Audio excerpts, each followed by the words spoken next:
Hello and welcome to Bounding into Comics. My name is John Trent. I'm the founder and editor-in-chief at Bounding into Comics. I'm joined by my associate editor, Spencer Baculi, and our co-host, Donald Edmonds. How are you guys doing tonight? Doing well. How about you guys?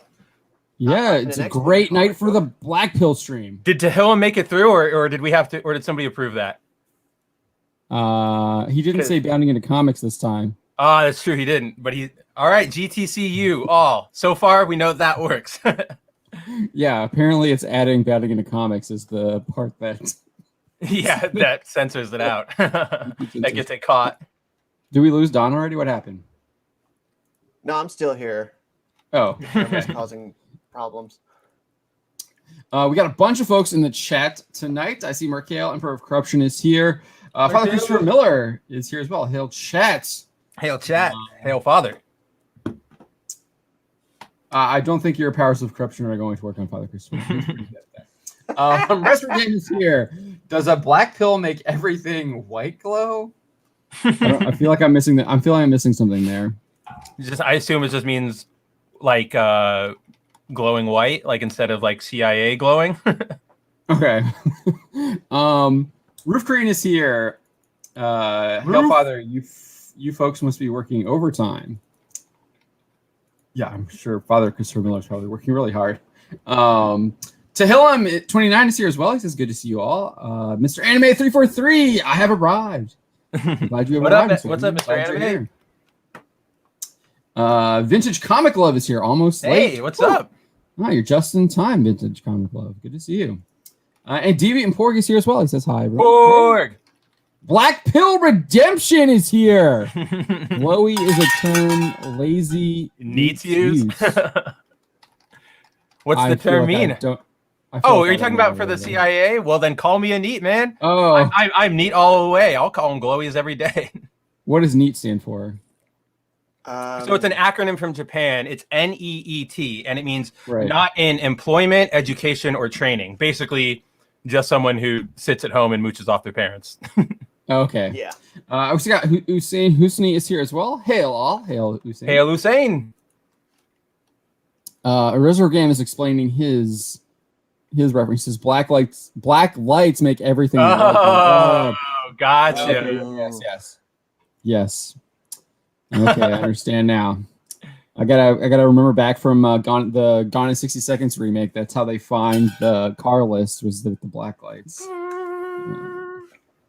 The Hellfire Gala special, not tonight. No, not tonight. I'm in a fancy clothes. I have too much. I have too much clothes on to go to the Hellfire Gala. Yeah, tonight we got a bunch of things to talk about. If y'all have things you want to talk about too, just let us know. We can talk about those as well. But I think we're going to talk a little bit about this Black Panther Wakanda Forever rumor. I don't know how much we'll talk about that. I'm not sure how much people are really interested in the MCU at this point anime. Yeah, I just wanted an excuse to use Namor. I love him. Yeah, it's done. You just know it's gonna be really bad for him. Definitely is going to be. What is interesting is the first Marvel Comics #1 where Namor shows up. He's actually fighting. Like it literally says he's fighting Whitey. Like that. Does it really? That's funny. Yeah, he's like, I gotta beat the white people. And it's like he's talking about the people. He's talking about the United States of America as the white people because they were doing nuclear bomb experiments. Oh, testing, in the South Pole where his people are, and they're like nearly wiped out. So his mom, despite him being like the son of a soldier, and then the Atlantean, his mom wants to like have them all wiped out because they they were destroying their homeland. And it literally says he's like got to go beat the white people. That's really funny. Yeah, I thought that was interesting. Reservoir Game says, yeah, MCU Endgame was his jumping off point. Yeah, like Black Widow. I watched a little bit. I get it because she fell. Yeah. Or Gamora. I guess she was thrown off though. The MCU is Gamora and Thanos is Feige, and they just chucked it. Yeah. Said goodbye. We liked you once, but not anymore. Vintage Comics Love is like MC yawn. But yeah, what else? I gotta pull up I'm on the wrong page here. Yeah, I think we're going to talk about what Jerry Duggan had to say about the X-Men books as well. Oh, Phil did not like that. He saw that? Bag of D's, Duggan? I do want to talk about this. I did a video on it earlier today. Not sure how many people watched that. But Marvel's The Eternals and Shang-Chi getting banned from China. Yeah. I think we'll talk a little bit about that as well. I would laugh. And then we can talk about the Bad Batch. I guess I did a video on that too. I do want to talk about actually let's kind of start off with what we did enjoy. We haven't done that in a while. Drew! Look who's back! You got your setup back. Look who's back. Great to see you. That's so awesome. It's been way too long. We've been missing you, man. I had no idea.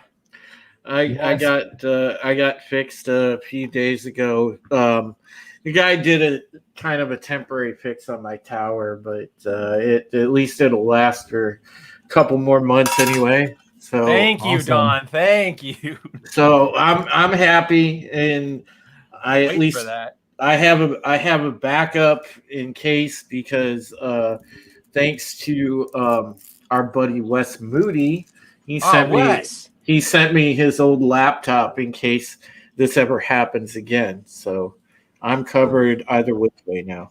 That's awesome. Shout out to Moody. Yeah. I see YouTube Mia's here. He's got a question. He's asking, who's the tiny Asian guy that Quarterback Garrett wants to punch? I don't know. I have no idea. It isn't me. It isn't me. It's not me. I didn't do anything. It's not me. We all at least cover half. Drew's 100%, but we at least get half over here, so we're not a quarter. Restford Game says he wants to see Daniel Day Kim as Namor.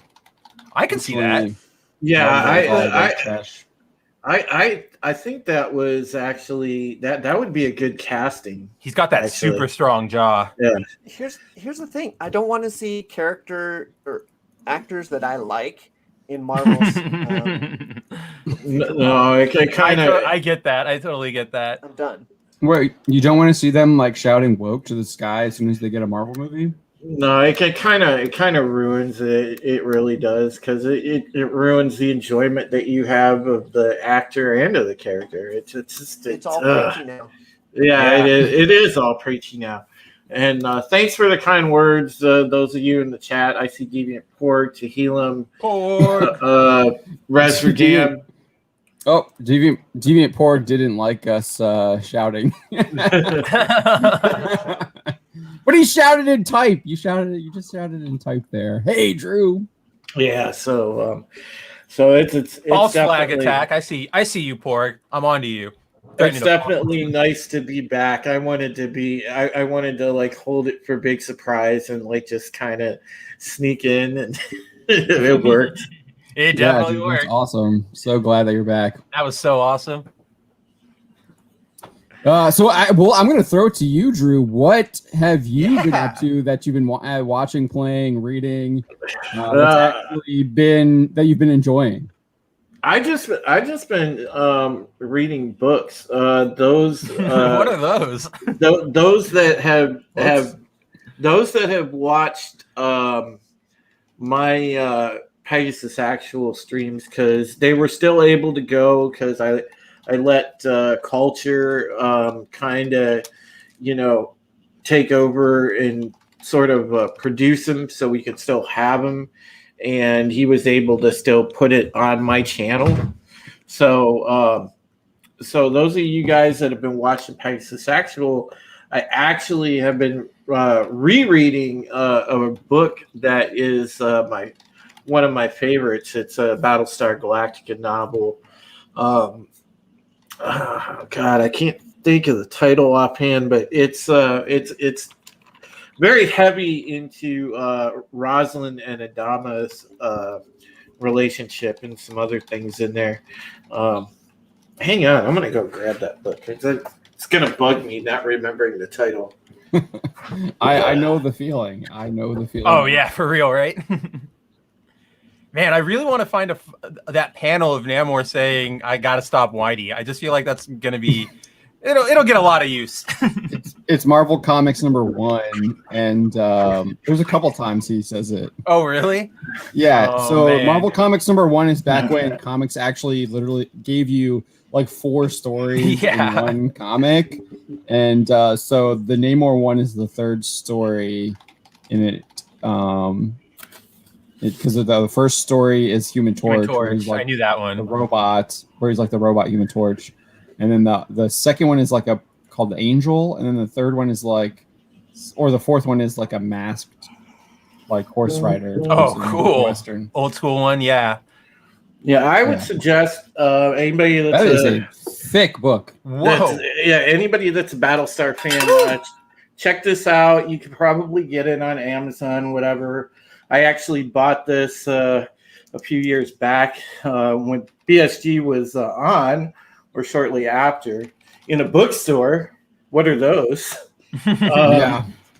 You know, so it's called Sagittarius is Bleeding. Very good novel by a writer named Peter David.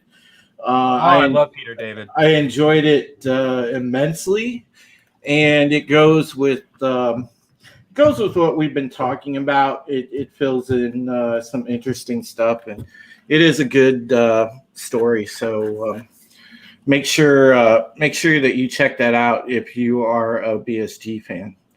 Yeah, for sure. So that's pretty much what I've been doing, because there hasn't been a whole lot to do, like being without a computer, just doing everything on my phone. And it was nice because I kind of took a break from social media and drama and enjoyed the quiet. Oh, I can only imagine, man. I bet you got a lot done. Yeah, for real. Well, no, I have my hands full because, you know, in this whole time, Mom fell again, and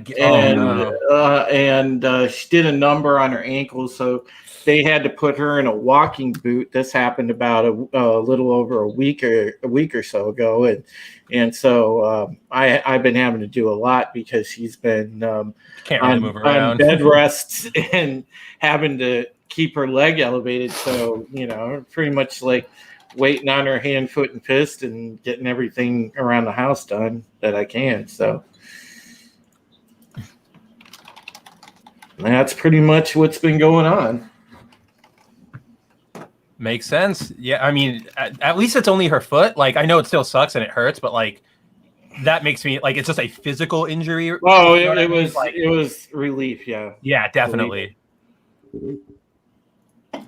But yeah, it's like you said, Spencer. The break from all the drama and everything. Yeah, nice. dude. That's the one good thing. Like I always like when my computers do go down or my phone does break. That's the one kind of cool thing about it. It's like I get an excuse to not talk to anybody. I just can't. So.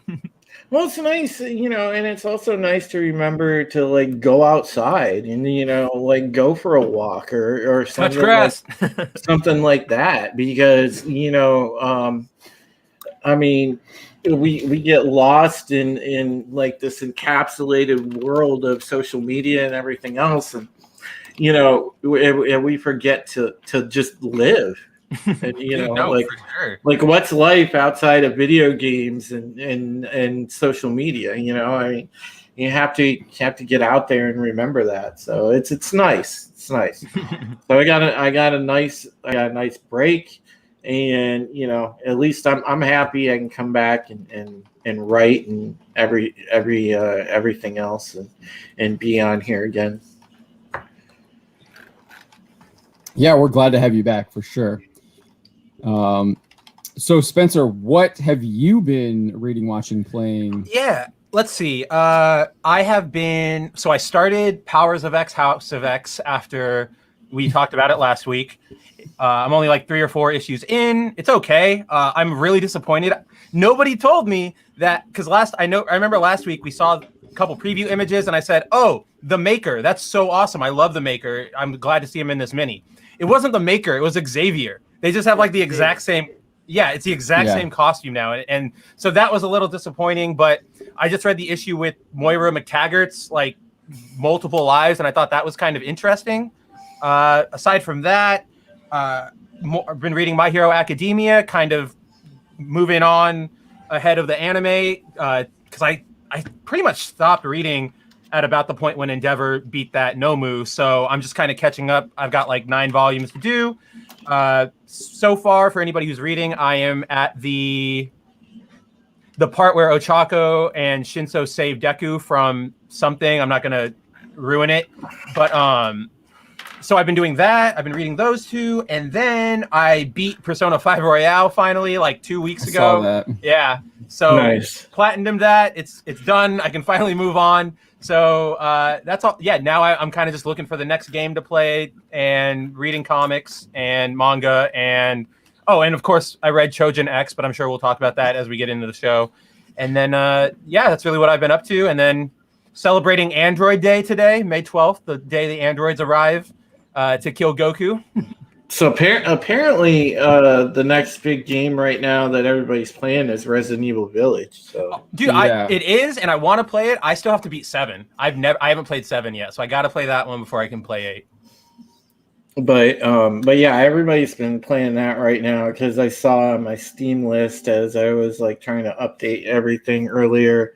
There's a ton of people on my Steam list playing Resident Evil Village. Dude, I saw this clip, Drew, of somebody playing Resident Evil Village, but they were like a Call of Duty streamer or something. So they're like walking through the village, like quick changing their guns, trying to head scope the zombies, completely missing. Like, it's so funny. Oh my god, those people are so annoying. It's like, I know. It's like, listen, I'm an FPS player. I know how to play FPSs, but oh god, man, you can't go into like one of those games with that mentality. No, you can't. It's like you gotta switch. You gotta switch the switch. Yeah, you gotta flip the switch, man. You gotta turn that shit switch, yeah. off. You can't do that. Ugh. Yeah, Resident Evil Village in VR would be crazy. Oh, that'd be so cool. I can't wait until VR is good enough for that. Father Christopher Miller asks, "Are you sure it's Marvel Comics #1? I just read the Namor story and didn't see. You got to stop already here. This is it. Last panel. Yep, he just showed it to me. So Namor dives into the ocean again on his way to further adventures in his crusade against White Man.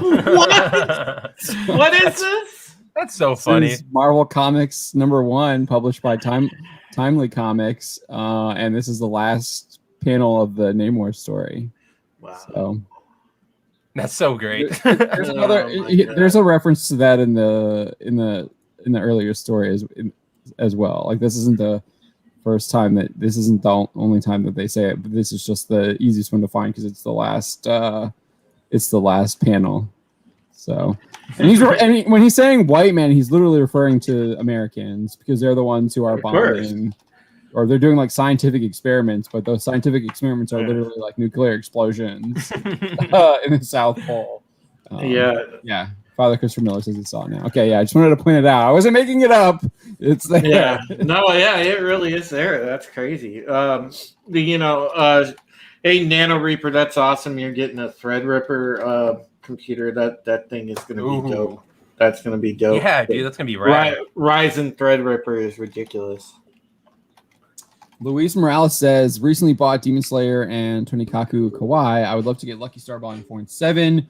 Those introduced, I'm going to probably butcher these names. Do you know? Koyasaka, Izumi Wakase, Miku Busijima, and Tamaki Yamanobe.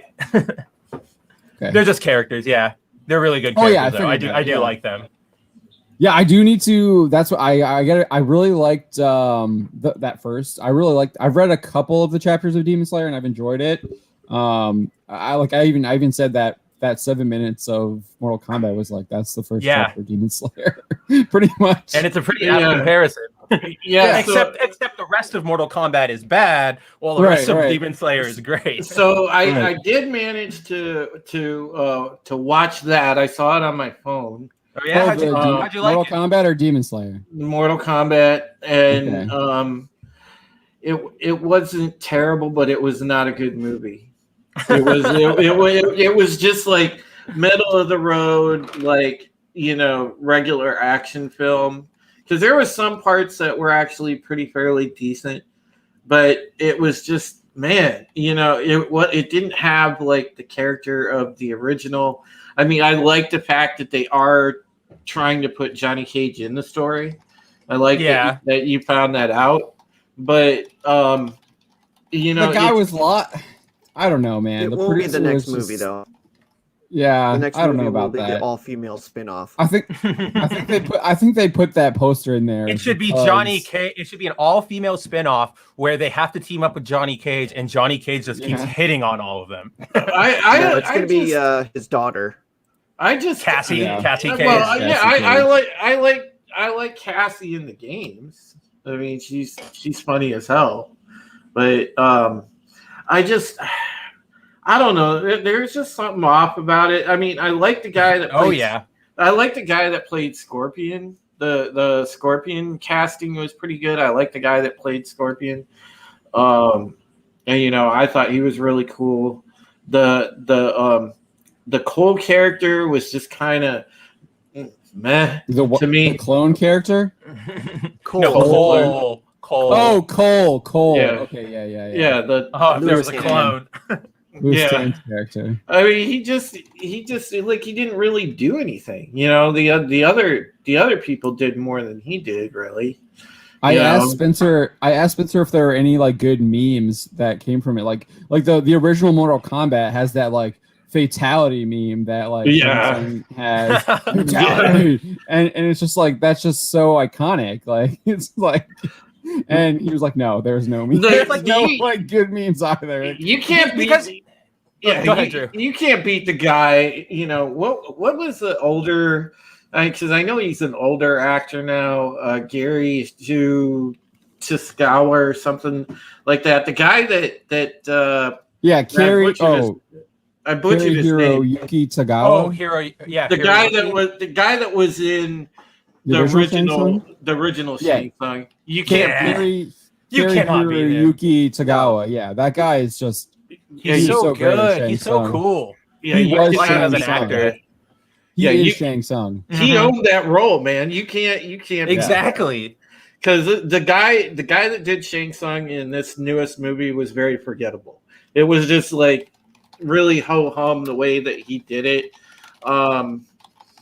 You know, really and truly, out of the evil characters, there wasn't anybody that really like stood out. To be honest, Cabal was actually about the only one that stood out, and Kano was cool because he kind of, you know, he was kind of a turncoat, and I like how they played Kano into that. Yeah, Kano was the best part of the movie for what little he could contribute. Because the guy that played him did a good job with Kano. Oh yeah, I thought that was one of the things where like he had a crappy script, but he was giving it his all. But he had personality. The guy was just like the one-liners he had were pretty hilarious. He was good, you know, and he had the Aussie accent down big time. Guy probably was an Aussie. I think he is Australian. Well, the guy did a good job with Kano, but, you know, I mean, I didn't really like the Sonya either. I didn't like the casting for Sonya. I thought, well, she kind of sucked. So, Spencer, I don't know. I haven't seen it. Do we lose Spencer? It looks like he's frozen. Yeah, he's frozen. I think we lost Spencer. He's frozen. I mean, the woman that played Sonya was attractive, but she was not great. It was just she was very just blah. The Sonya that was in the other Mortal Kombat was much better. Yeah, I liked that first Mortal Kombat film. I enjoy that. Yeah, and I like Liu Kang better in that one too. Yeah. The Liu Kang that was in that one was better. Yeah, I liked Liu Kang. I liked Robin Chow was the actor that played Liu Kang in the other ones. And then also the woman that played Katana was great in the other ones, Talisa Soto. Yeah, I don't even think Katana was in the new one, was she? Who? Katana. There was a glimpse of Katana, I believe. They had Melina. They had Katana's fan. It was like sitting in the background. And they had Melina, who's like a clone of her, right? Mm-hmm. Okay, so they had Melina, but they didn't have Katana. That's so weird. Melina's actually the same species as Baraka. Yeah, no, she is. I mean, Melina's half. She's Tarkatan, and you're talking about in the movie? Yeah, she's just full Tarkatan. Mm-hmm. Oh, so she's not created from Sonya or from Katana. They don't say anything about it, and she gets kind of just like wiped in the first like Drew said, like none of those villains do anything. They're kind of just there. They get killed, and that's it. They're like kind of like just kill fodder. We don't. So they just like they're killing off like actual like good villains without. Oh, every villain that was in that movie is dead. Goro's Shang dead. Tsung? Goro? Shang Tsung's the only one who's alive. Goro's dead. Okay. Sub-Zero's dead. Cabal's dead. Melina's dead. One more person is dead, and I can't see them in my freaking head. It's Reiko, the dragon girl. I'm blanking on her name. The girl with the demon wing. She gets split in half. Oh, and then about this. Reiko gets literally every villain except for Shang Tsung dies. Like that's ridiculous. It. Yeah, Reptile is killed too. Oh, he's the first one out. Yeah. Oh, jeez. Come on, like they turn him into a generic lizard man, and they have a generic lizard fight. Mm-hmm. All right, so I did. Don, do you want to give us an update on what you've been reading, watching, playing? Chapter 6. Oh, nice. Yes, and there we go. Taken some Jordan D. Peterson advice and decided to clean up my room, which is I don't have the usual. Jeez, terrible human being cleaning up your room. Nice. Yeah. Being Nano Reaper. Nano Reaper says Mortal Kombat is better than the new Without Remorse film. I've heard nothing but terrible things about the Without Remorse film. I've heard it's absolutely nothing like the book, so I have zero interest in actually watching it. Yeah, what's his name on Twitter? Price of Reason. Shout out to Price. He watched it the other day, and like his review was basically like, it's a film. Yeah, like you can watch it. It's not awful, but it's not anything. YouTube me says that you're listening to the Red Skull, Don. Hail lobster. I saw someone else had a comment up here. I wanted to shout them out. Oh yeah, here it is. Deviant Porg says Paranoia Agent is super good. I have to read. Oh yeah, I would. Yeah, definitely good pickup. Who was watching that? Mr. Anime was, and then Porg said it was good. So yeah, definitely recommend that one. And then Porg says he just finished Yakuza Kiwami 2 remaster. I have to buy the third now. Those games are awesome. I assume those are those fighting games or are those? They're like what is the best way to put them? Like adventure games, kind of with like a little bit of combat. I'm trying to think of like. Okay. They're very.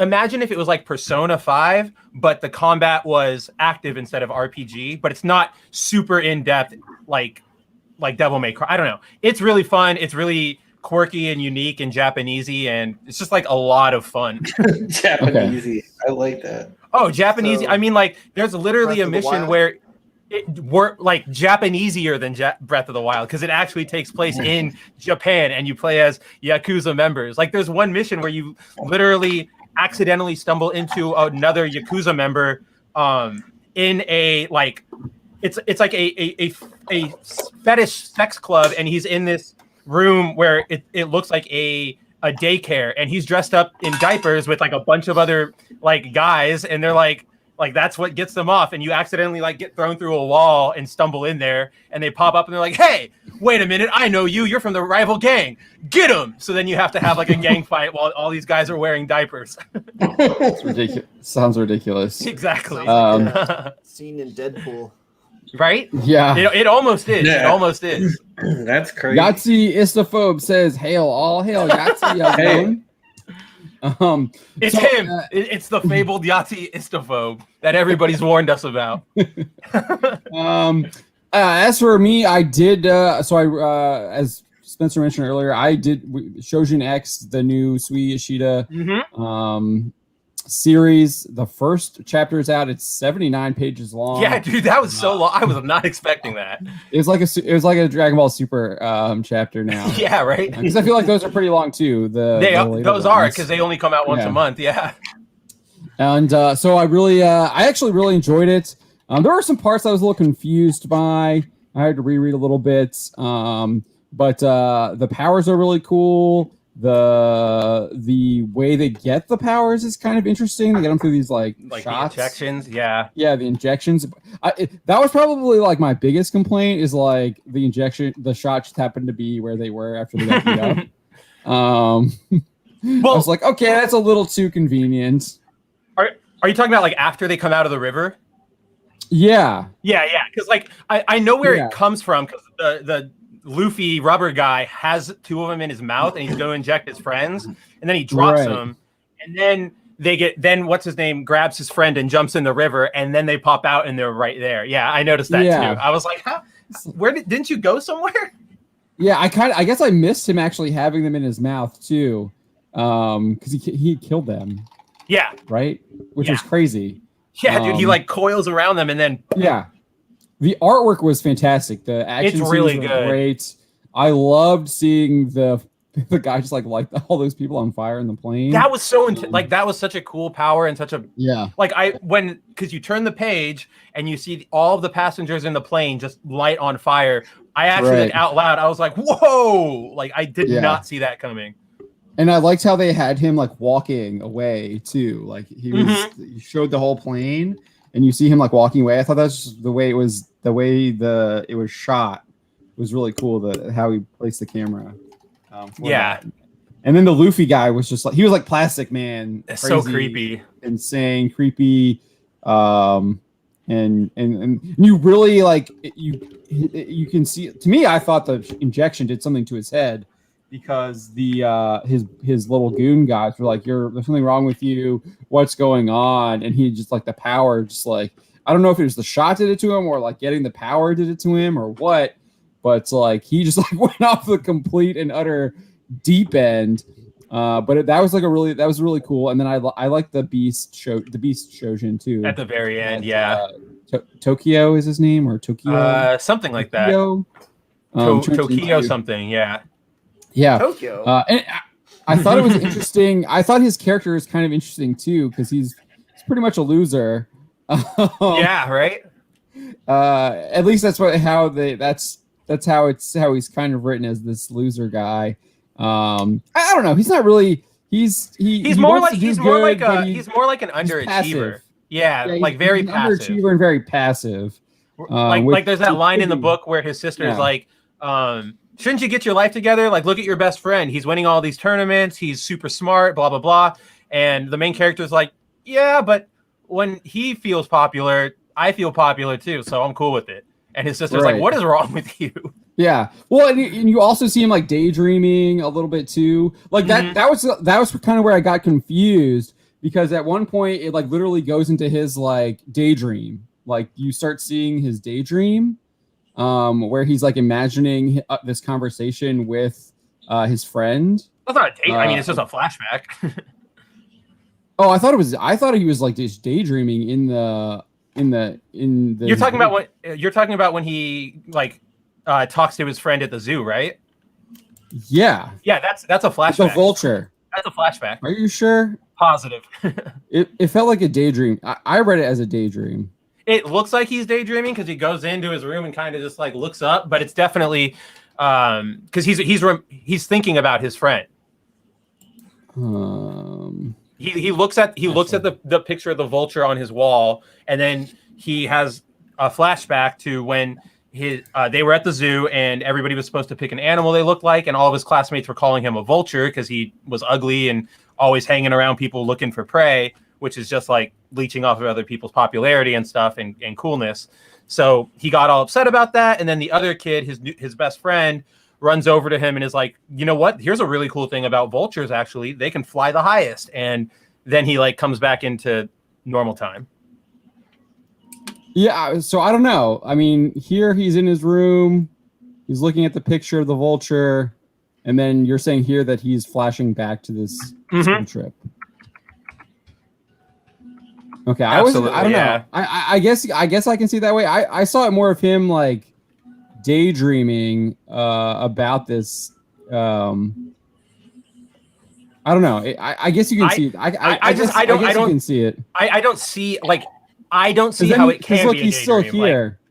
Yeah, he's still back here. He's flashbacking. That's the entire thing. He's still in his room. I guess he's thinking about that trip, I guess. Yeah, because he says like, oh, maybe I'll tell him something about a vulture. And then he has a flashback. And then the next thing he says in present time is like, but he'll probably respond by saying like a lion is better at hunting or something. So he's like thinking about those animals, thinking about that trip. Definitely a flashback.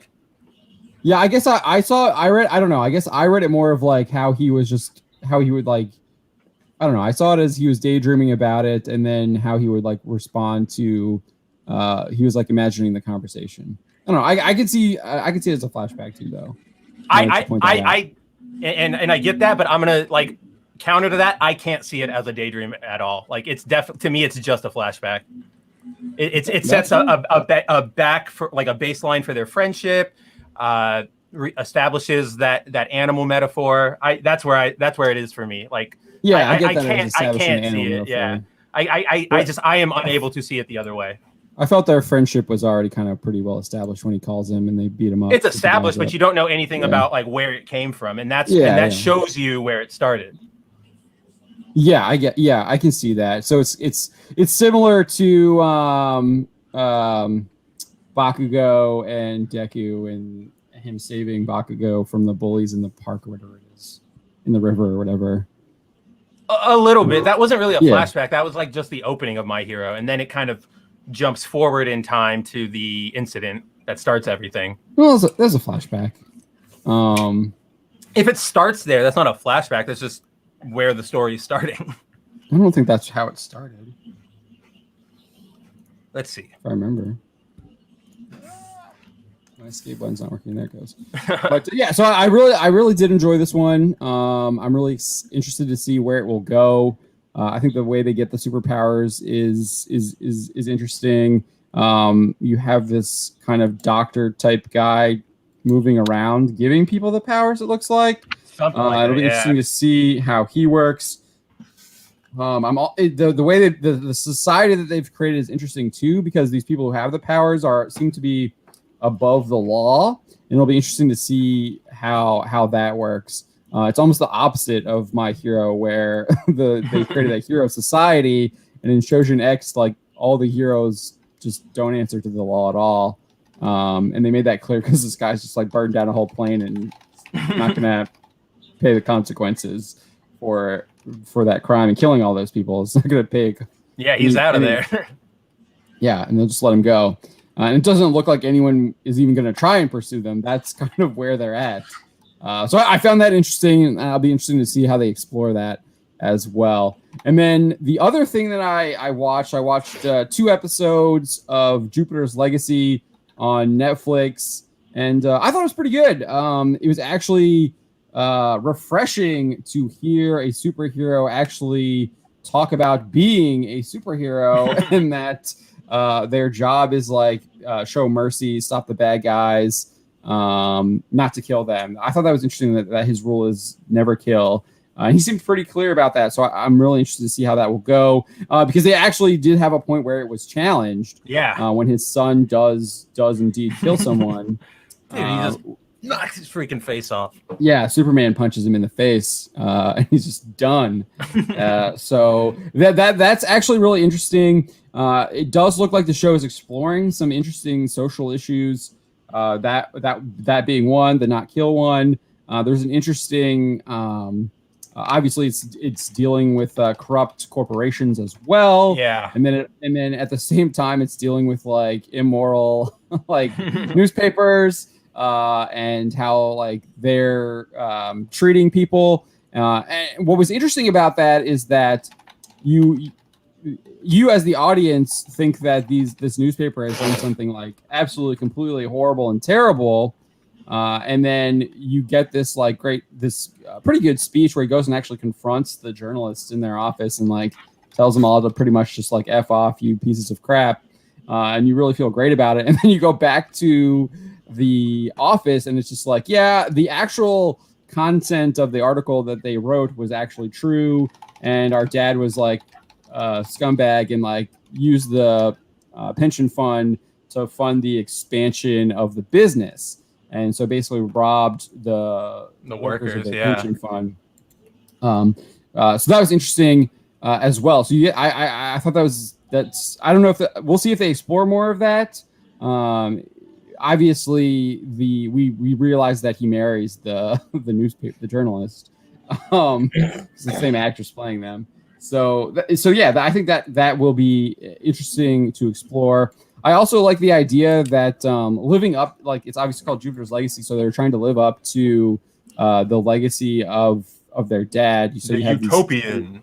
These two kids that are dealing with their dad in different ways, and it seems like it has a similar. It's similar to Superman and Lois, I guess, in that sense, with the kids and the father and dealing with that. Whereas these kids are, I guess, they're a little bit older. They seem like they're like maybe 20. Yeah, something like that. They seem like young, like adult high school for sure.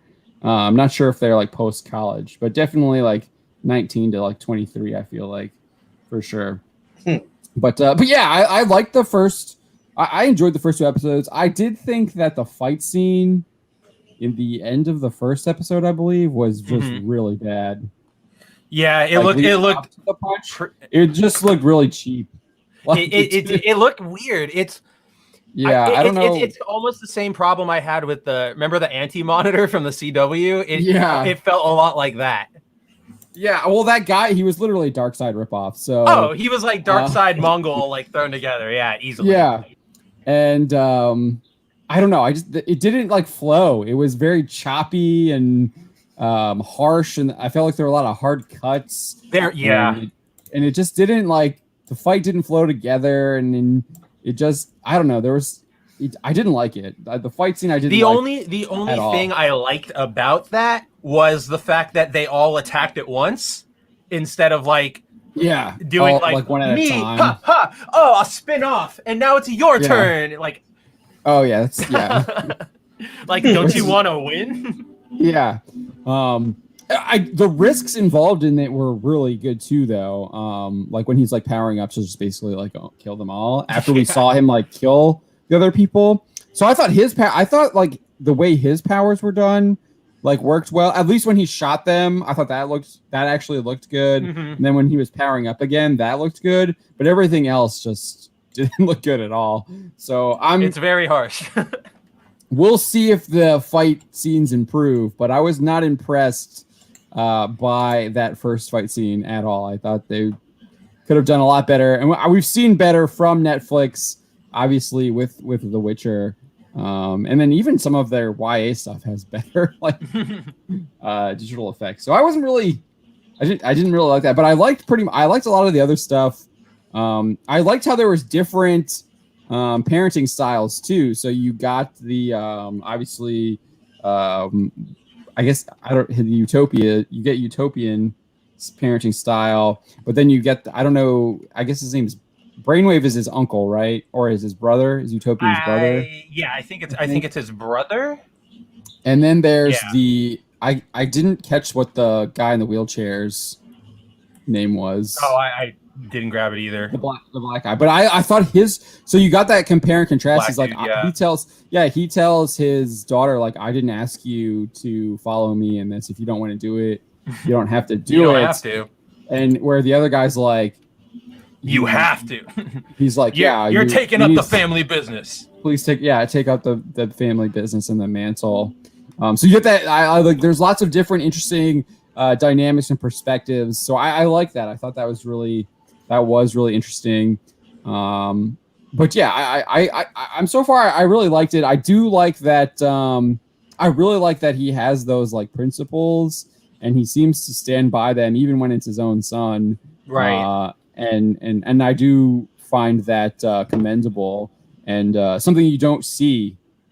I feel like we don't see in superhero in like modern superhero media, at all anymore. It's usually like, oh, you have to compromise to win the day. Where he's just like, no, it's like if we lose, we lose. Like It's better to lose it's better to lose but keep our principles than to break our principles and win. Also, they actually pray.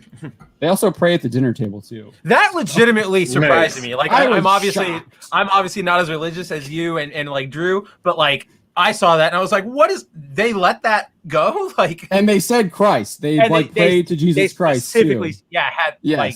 Yeah, and I was just like, the Christian faith, and I was like, whoa. Yeah, so I was just like, wow. And it was they were actually trying, like, that scene was like actually like really interesting to me too, because you see him trying to be a dad, leading his family, trying to bring the family together, having that prayer, and then the sister comes in who's obviously like not on the same page as the rest of the family. She's totally the the goth rebel girl. Like, don't talk to me, Dad. And so you get that she's like drinking the wine. She's been doing all this stuff, and obviously her dad is like a little disappointed in what she's done and how she's been living her life. And so you get that conflict there as well. And then I thought that was so good because it set up this conversation in the second episode where they actually kind of have like some real like discussion about what's going on with the superhero stuff and like their relationship. And it was actually really interesting because like at one point he says like, I'm not trying to attack you. Every time you say something, that every time I'm like trying to give advice or say something, I'm not attacking you.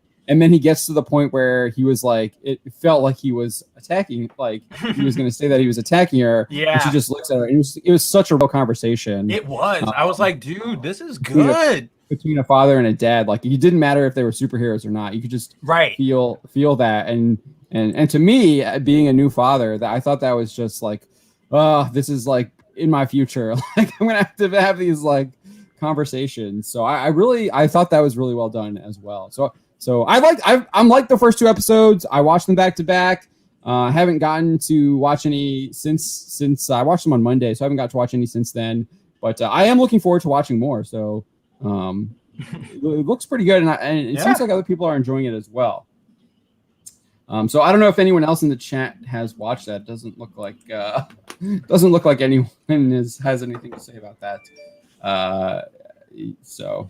But I recommend it, guys. Like definitely, like we said, first two episodes are pretty good. A nice deviation from the kind of every other superhero thing we get now. It's just, I mean, I guess really it's just Marvel stuff, which is just in DC. Boring. And the DC stuff, I guess, with like the CW. So yeah, check it out. I would recommend it. Yeah, at least from what I've seen. Vintage Comic Love says best news of the day is Venture Brothers movie. I don't know anything about Venture Brothers. Yeah, I know dude, Gary likes it. I'm excited for it. I just hope it's not. I hope, like I said in the chat, I hope it wraps everything up and it doesn't start something new. Because like, what was it? It was like the 6-7 seasons of Venture Brothers took like 14 years to produce. Like there was so much time in between them all. I don't think I personally am going to have any interest in that sort of schedule. And B, I worry that like, oh my gosh, I'm totally blanking on the creators' names, but I worry that they'll either get bored or fired or die before wrapping it up. And that's one series where I do not want any more cliffhangers. I don't know. Are you referring to Jupiter's Legacy here? YouTube me. I did think that Shadow and Bone. It's just getting offensive. Most of the performances in that crap story are excellent, but I'm sorry, having 3 lead actors with speech impediments is a signal.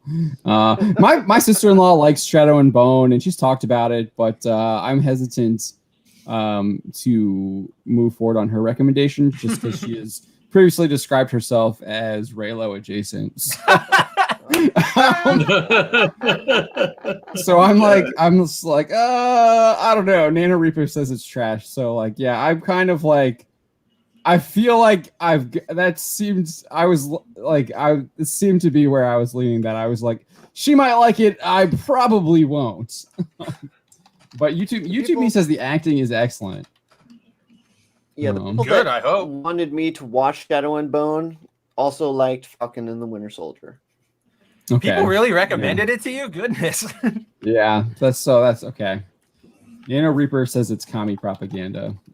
What isn't these days? 2021. Welcome, everybody. I saw someone. Oh yeah, Ravul Arvida. How's it going, Ravul Arvida? Oh, Ravul, what's up, buddy? Uh-oh, you're gonna get called out. Is anyone excited for My Hero Academia World Heroes Mission? Yeah, absolutely. I feel like is that the new? That's the next movie, right? Yeah, that's the one where they have the stealth suits on. Okay, and yeah, it has the greatest screenshot of all time. I'm gonna pull it up because I think it's so funny. I feel like I'm like behind on this one. I'm not up to date on this one.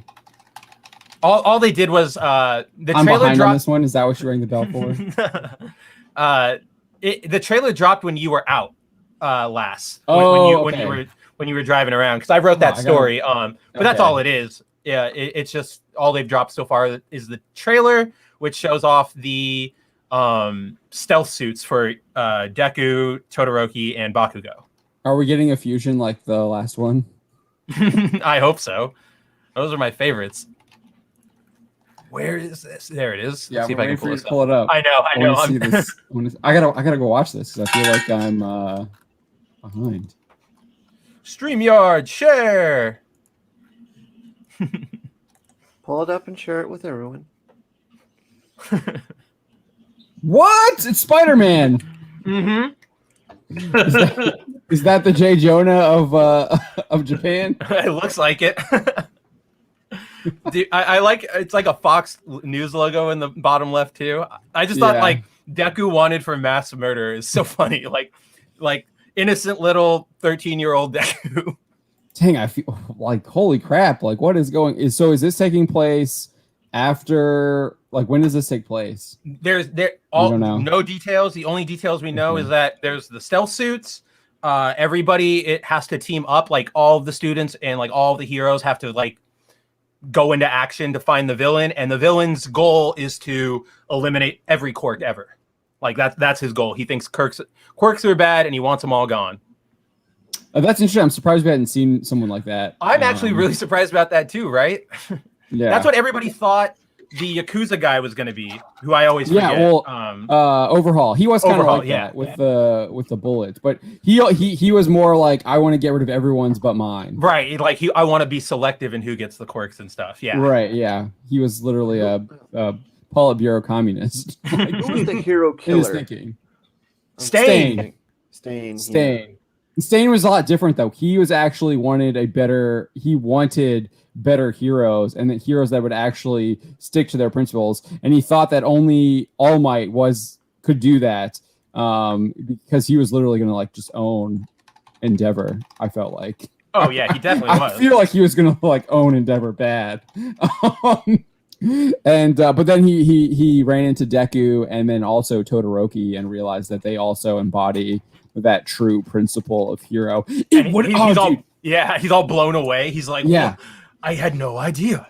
Yeah, I would be really interested. Oh my god, I feel like this is such a missed opportunity to see him like face off against my boy Bakugo and what his reaction would have been to Bakugo if he would have thought Tim worthy of All Mights. I bet you he would have liked to flip it all on his head. He would have seen Bakugo as the most worthy. Like he would have seen what All Might sees in him and been like, "Yeah, you are the most worthy." Like I don't know why these guys don't see it. Yeah, especially because we have that like later on. Obviously, after Stain, we have the scene where the League of Villains thinks that they can like turn Bakugo, and Bakugo's like, "Y'all need to like f off." Like I'm gonna be the best he like hero blows ever. himself into the air and gets caught by everybody. Yeah, dude, that's such a great moment. Oh, those are cool, aren't they? They're so rad. Cool. I like that. I'm a sucker for Tron lighting on yes, things. I'll admit that. The Bakugo one looks so good. I love that his like what I don't know what you want to call them, but like his tubes are glowing cannons. Too. Yeah. Yeah. Or his grenades or whatever. They look like grenades. They're like hand grenades. He's literally got hand grenades. No, not on his hand. I mean like the thing that like connects to his sweat. Like that you see it there on his arm? Like in his original suit, those are his hand grenades, right? Is that what you're talking about? I don't. No. Or here, I will highlight what I'm talking about and throw it up for everybody to see. Okay. Oh, the tubes are glowing. The tubes. Are you mean the thing on his back? Yeah. His back? Yeah, the thing that goes on his back. They're like tubes that get his sweat into his hands so that he can fire them off. Right. That goes into the hand grenades. Okay, yeah, they go into it. Right. I like that those are glowing. Oh yeah, you have to have those glowing for sure. Deviant Pork says Mav Zemo in a yellow suit. Deal. Dude, I wish. That would be awesome. Because we were just saying the villain is Zemo. Yeah, he was saying the villain is Zemo. Yeah. I was saying that Stain is a lot like Reverse Flash in that he just wants to make a better hero, but he goes about doing it in like the most evil way possible. Yes. Stain just kills people who he finds unworthy. Right, exactly. Because he wants him to be a good hero, and then Reverse Flash tortures Barry because he wants him to be a better hero. Yeah, that's why the Stain fight is probably one of the greatest fights in My Hero Academia ever, because I love how he points out in the beginning of the fight, he points out to Ida that like you were so focused on seeking revenge for your brother that you missed that Native is like sitting right here that I've captured, and you didn't even care about him whatsoever. And I thought that's and then when Deku shows up, you see how you actually get that contrast with what Ida did. Right. But it's also like a great learning moment for Ida as well. So I love that fight. It's just good all around for everybody. Yeah. Everybody gets a moment in that. Yeah, and Todoroki, it's great too. And then he does like the freaking like ice cannon blast with Ida. Oh yeah, combo where he like cools down his jets and stuff. Yeah, so he can use it again. So good. I don't know. Maybe we haven't gotten to that point yet, but like the fact that like there's a scene later on where Ida is talking about how he improves, and literally you kind of have to rip out the old engine like exhausts in his legs so that new ones grow. And I always thought that was pretty intense, like unnecessarily. It makes sense though. You gotta it's like tearing tearing your muscles and healing them back up to get stronger. Well, yeah, it's working out, pushing them to the limits. Essentially. Yeah. I had to say it in the most complicated way possible. Resvergam says that he watched the Polish series of The Witcher from 20 years ago for free on YouTube, and so he's like not happy with the Netflix series. He says it's in Polish subtitles, and the budget is laughably bad, but it's so much better paced and has no woke trash propaganda in it. Yeah, the Netflix Witcher one is really weirdly paced, and like it jumps too much. Yeah, it does. The only good episode is like episode 5, where he's actually being a Witcher and like he's hunting the aborted demon or whatever, the demon that comes from like the abortion or whatever it is. I can't remember what it's called. And then he has to like stick back in the coffin. That's like the best episode because it's actually showing him doing just Witcher's work, and there's no messaging in it at all. And it's just like, yes, this is what I want to see, him doing Witcher's work. That's not to say he can't be involved in like, because obviously the Witcher gets involved in all of the geopolitics of the world. Right. But he also is doing Witcher's work. He should be doing Witcher's work too. So I like that. That was my favorite episode. Whenever he drops an F-bomb, that's always the best for me. Because it takes you out of it, or because it's accurate? No, because it's just like it. Like when he does that, okay, just let's do the thing of surprise. When I come back, just have something for me that I won't be expecting. And then the woman pukes. Oh yeah. The law of surprise is the law of surprise. Apparently, it's always a kid. It's always like a kid. Ravul says Ushiwaka Mura versus Gorgon from episode 8 of Fate Grand Order, Absolute Demonic Front Babylonia, is absolutely incredible. More historical fiction. I don't know if I've watched that one. I really like, there's the what is it? I don't remember which one it is. I actually hated the good guys in it. Because it has like one of the good guys his name is like Sieg or whatever, and he gets the real like Sieg's powers or whatever, even though he's like I forget what they call him, but he's like a creation or whatever. They have a name for them. I can't remember what they're called. But it's in that one, and it's the fight between, oh my gosh, the guy who has like all the weapons that come out of the sky that he has access to. I forget what his name is, blanking. And then I think he actually I forget who he fights, but that fight's freaking awesome. I enjoyed that one. Luis Morales says Netflix has been removing up to 8 shows and movies. A few of the good ones in a week from the site. Not even Sailor Moon Eternal will make us subscribe. We still remember Glitter Force and Mignonnes. Netflix always has a lot of churn when it comes to their shows, though. That's I feel like that's normal. That probably has more to do with licensing deals than anything, and how long they're able to have them and stuff like that. One other thing that I did watch. I watched this movie called Greater. 2016 film. The guy who played Damien Dark. Neil McDonough. I love him. Yeah, Neil McDonough plays the older brother of. So it's based on a true story. It's about this football player named Brandon. I think his name's Brandon Burlsworth, and his story on becoming a walk-on offensive lineman for the Arizona Razorbacks, getting drafted by the Indianapolis Colts. And then on his way back to visit his mom to take her to church, he tragically dies in a car accident.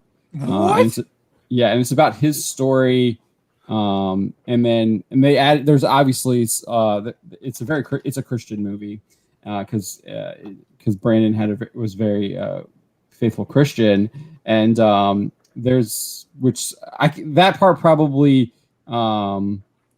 so there's basically a scene towards the end of the film where McDonough is being tempted by Nick Searcy, they call him the farmer. He's playing the devil.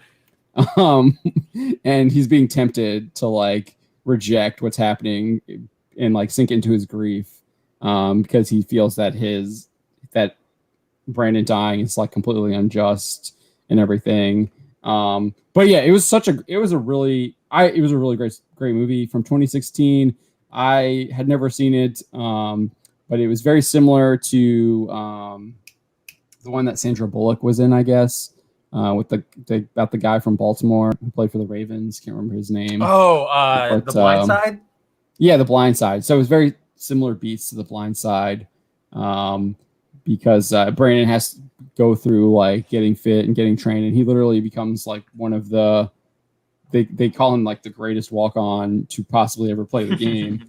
And he led as an offensive lineman. He led the Razorbacks to an 8-0 start before they lost his senior year. Before they lost, that's crazy, to Tennessee, in their ninth game. But they lost by like one score, and then the next game they lost by a point, and they would win the next game, and then they lost in the Citrus Bowl to Michigan. But yeah, it was a great movie. I highly recommend it. No woke propaganda in that one whatsoever. I really enjoyed it, and then like it's got good actors. Neil McDonough is fantastic. That guy's in so much. Did you realize he's also plays the Irish dude with like the big red mustache in Captain America.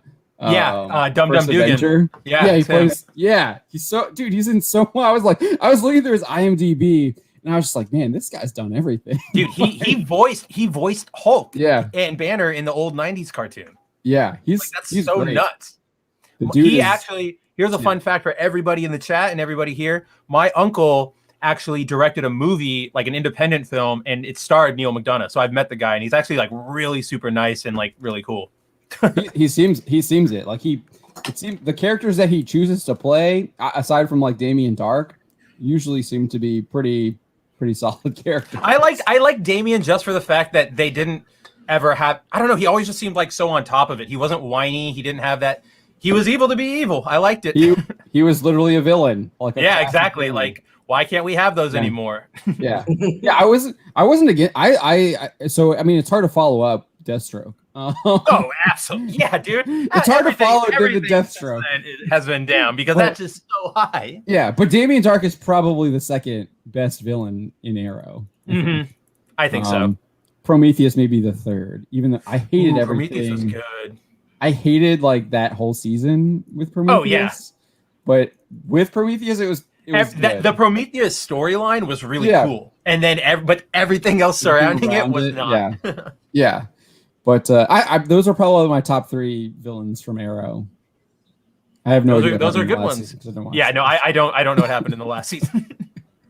So, remember? Go on. I was just gonna say, do you remember? I don't know if you were watching then still, but like when they discovered that, and I think it was Damien Darhk related, but like they discovered there was that whole like suburban city underneath like Star City. Yeah, that was such a weird plot point. Yeah, because he was like building it. He was like building that to like take over. I don't know. It was weird. That was like his base of operations or something. I think. Yeah, that was so weird. I didn't like that. Yeah, that like. Before that got to like that crazy stuff, he was great. Oh yeah. Anytime when it's just him being like a street level villain who can use magic, it's fantastic. Yeah. And he wasn't like he wasn't really overpowered or anything. And then we got Constantine too to like help. Yeah. Which was always great. All right, do you want to get into what do we want to get into? We got so much to get into tonight, this evening. Yeah, we've spent like the first hour just talking about. Here, since you and I were talking, let's throw it to Don and Drew. What do you guys want to talk about? Geez, there's so much going on. I'm up for whatever. You got Gary, you got. What's going on with Gary? Who's Gary? Gary Duggan. What? Oh, Gary Duggan. Yeah, Duggan. Jerry. It's Jerry. Jerry Duggan. Jerry, whatever. Oh, I was like, who is like what? Yeah, okay, we can talk about. Yeah, let's talk about the X-Men stuff. Mr. Baggins. I mean, this shouldn't surprise anyone. No, it doesn't. At all. However, but I do like the fact that they're admitting it though now. They're like, this is what we're doing. No surprise now. It's like, no shit, we've been on to you for a while now. There's a reason why literally no one is buying Western comics. They're not charting whatsoever. I love that, by the way. There are a bunch of people sort of in our sphere, in our community, who've been tweeting about that lately, because I guess the latest numbers just came out. And it's because they read the article that I put them in. Was it that one? Okay, because I was gonna say, like, we're ahead of this all the time. That's our story. Like, we know this. We've been talking about this. Yeah, I did an article on that a couple days ago. I don't remember what it was, but it's in here too. But yeah, I've seen people talking about that. Yeah, but yeah, the April numbers just came out, and it's literally all Viz Media except for one. It's Kodansha, and that's Attack on Titan. Attack on Titan. Yeah, everything else is shown in Jump. So YouTube Me says awareness exists because no, I published that story, and then I saw people starting to talk about it. I mean, I don't know. No, that's true. Then awareness does exist because of you. No, less humbled. Correlation does not mean causation. When nobody else talks about it, and it's the source that we always have been bringing up for months now, I'm gonna give this one to John. Yeah, people always use our stuff. They always do. And that's how it's going to be. But, we all know collectively, we've known for so long, comics are way out of touch. Yeah. They jumped the shark like years ago. Well, yeah. So this guy's admitting it. This is what he said on Twitter. I forget who tagged us in it. I did respond to them. Yeah. So thank you for that tip. I think maybe let me see. I can probably find it here real quick. Was it Phil? Because he was pretty pissed about this. It wasn't our Phil. No, it was a reader. Phil. It was. I must have tweeted a lot. I could have swore I didn't. Oh yeah, it was Artorias the Thick Walker. The Thick Walker. So yeah, so shout out to him. Thank you for that tip, Artorias the Thick Walker. Pointed me on this. I found out that Jerry blocks the bounding account, but he does not. He hasn't blocked my personal account, but that still wouldn't stop me from finding it. Right. You haven't privated your Twitter, so blocking literally does nothing. Nothing. If you're like trying to stop us from finding your tweets that are literally public on Twitter, like, so it does like so strange to me. But yeah, so this guy says the folks collaborating on X Comics are cooking up the biggest stories in comics right now. False, not true. The goal is to have fun. I hope so. That I hope you're having fun. I like commend that goal. Thrill our artists and editors. Yes, I hope that too. And give readers what they didn't know they needed. No thanks. I don't need you to be giving me what I didn't know I needed. That's not to say that can't be something, right? Like I'm not against like being surprised. And yeah, you're not against like a cool story twist or like a new character or costume or something, but we know that's not what he's talking about. Yeah, yeah. All of that is one thing, which is it's all about what they want to do, not what the readers want, what the readers need. Right. Yeah, this is not about like a don't worry, we're gonna surprise you. We'll give you what you didn't know you wanted. It's we're going to give it to you, and you're going to be so appreciative of it because you didn't know you wanted it. And it's like, dude, I don't want anything to do with you now with that attitude. Like, and he makes that clear because he says everyone else is along for the ride. Hop on. I had fun with this because I literally said no one is along for the ride because they've all jumped off like years ago. So good.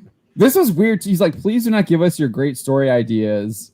This to me, this is funny because people must be sending him like really good stuff that's probably better than what he's coming up with, and he's probably like, oh gosh. They are for you to exploit. Please do not behave in an unhinged manner about the comic books. To the folks working hard on them, be cool. The Reign of X is here. Hope you dig it, but we sure as hell are having fun. Can you go up real quick? I just want to look at the timestamps. 4:32. He literally posted them. Like so this is a weird tweet. Yeah, so people haven't weren't tweeting him stuff. He literally just posted that. Unprompted related to it, I guess. Probably knowing that he was going to get heat for it then. Well, he probably knows a lot of the chatter that's been going on about the Gala books stuff being trash. Like everybody's trashing the Gala costumes. Oh, because it's high fashion that looks terrible. Yeah. Comic book readers, I don't think read comics to get introduced to high fashion. I don't know. Yeah. I mean, we'll read something that you need, though. Something that you need. You can't know about it, but you need it. Yeah, last I checked, people read comics for story, not for hey, I need that outfit. Oh my god. I read them for that because I read them for the alternate costumes, not the weird high fashion that I'll never understand no matter how long I lived. Bring back the swimsuit issues. Yeah, bring them back. Well, no, Don. Those are exploitive. Oh my god. Yeah, of the men. Have you seen the Ghost Rider one? Damn you. Yeah, Retrogam is like this. Bolshevik marketing, telling the market what it should demand instead of supplying the actual demand. I mean, they do seem to, there have to be some people cluing in on this because we do have that Deadpool manga, and then they just did they did the All Might Deadpool crossover, which is funny because Deadpool literally. Deadpool literally loses. Mm-hmm. It's like All Might is the greatest. Like Deadpool sucks. It's so good because at the very end, it's Thanos is there and All Might's like, Deadpool, help me, we'll take them out together. And they go back to back with their fists raised. And they he beats Thanos. That's right. Yeah, they leap forward. No, but Deadpool trips and he yeah. eats crap. So it's only All Might who takes out Thanos. Yeah. That was great. It's so great. And he does. He beats Thanos. Oh yeah. What does this guy say? Hey, Ghost Rider, put some clothes on for Pete's sake. Sheesh, this ain't that kind of beach. You're showing a little too much air, bone. There's only one cigarette here. Can I have it? What is he? Yeah, you can. He's right here. Huh? What is he drinking there? Is that a Captain? Oh no, it's Copper Tone. It's a bottle of. It's a sunscreen. I like that I never noticed this before, but I like how the ocean is bubbling, the tide, like from being too hot near his legs. That's great. Yeah, that's cool. But yeah, so this is also interesting too. We get one of the Twitter users here, R Money G35. Yeah, he actually says, like, called him out here. Element laughing my ass off. Forget the fans. Y'all know what's best, huh? No wonder why the comic industry is failing and manga is destroying American comics. It's supposed to be about keeping the fans customer happy. And then this was he responded by like sharing this like. Yeah, dude, I don't get what you pointed out perfectly in the article. I mean, it doesn't make sense. Sharing a YouTube video from Stan Lee, and as we reported this, like Sana Amanat confirmed that this video was them using Stan Lee to attack Comicsgate. Like she admits that this was the whole purpose of this video when it was made. But I didn't point that out here because I didn't think it was necessary. Maybe I should have. Relevant, yeah. But yeah, so you got the video here. He just says we are one big family, human family, and we all come together in the body of Marvel. And you are part of that family. You are part of the Marvel universe that moves ever upward and onward to greater glory. In other words, Excelsior. I mean, it's just Stan Lee being Stan Lee. Yeah. But they totally tried to use this against Comicsgate at the time. And then so he shared this, and I have no idea. Like it literally doesn't answer the actual criticism that he gave. So, no, it doesn't. Who knows? Like what he was trying to go with here. But interestingly enough, if we scroll down a little bit here, Marvel actually reprinted the soapbox. Yeah, they reprinted this in 2017, I think. They just throw them in a bunch of their old books now. This was from Amazing Spider-Man number 16, which was I think 2019. Probably, I think 19. Yeah. But yeah, so in this one, it literally says many keepers of the faith have demanded that we take a more definite stand on current problems such as Vietnam, civil rights, and the increase in crime, to name a few. We've a hunch that most Marvel madmen pretty well know where we stand on such matters, and we've long believed that our first duty is to entertain rather than editorialize. They forgot about it again. Yeah. Our first duty is to entertain. Stan's gone. That's what Stan Lee said. And that's so like if you go back up, first duty is to entertain. And if Stan says here, I want you to know Marvel has always been and always will be a reflection of the world right outside our window. That world may change and evolve, but the one thing that will never change is the way we tell our stories of heroism, which is to entertain. My favorite part about this is that in this video, Stan says, that man next to you, he's your brother. That woman over there, she's your sister. And that kid walking by, hey, who knows, he might have the proportionate strength of a spider. We are one big family, the human family, and we all come together in the body of Marvel. It's so funny that they throw that out at Comicsgate and people associated with Comicsgate when Marvel are the ones now who want to shut you out, who want you. Yeah. They don't consider, like, they don't look at us as their brothers and sisters anymore. They look at us as the enemy. So when they say things like hatred, intolerance, and bigotry, they're like, again, they don't admit it on their end. Like, right. And it's coming from them. We see it all the time. Yeah. So even then, even looking at it from that perspective, like it's even more baffling that he would share this video in response to a guy saying, like, why aren't you entertaining me? Like there was nothing political about that guy's tweet. He was just saying like, wow, this sucks.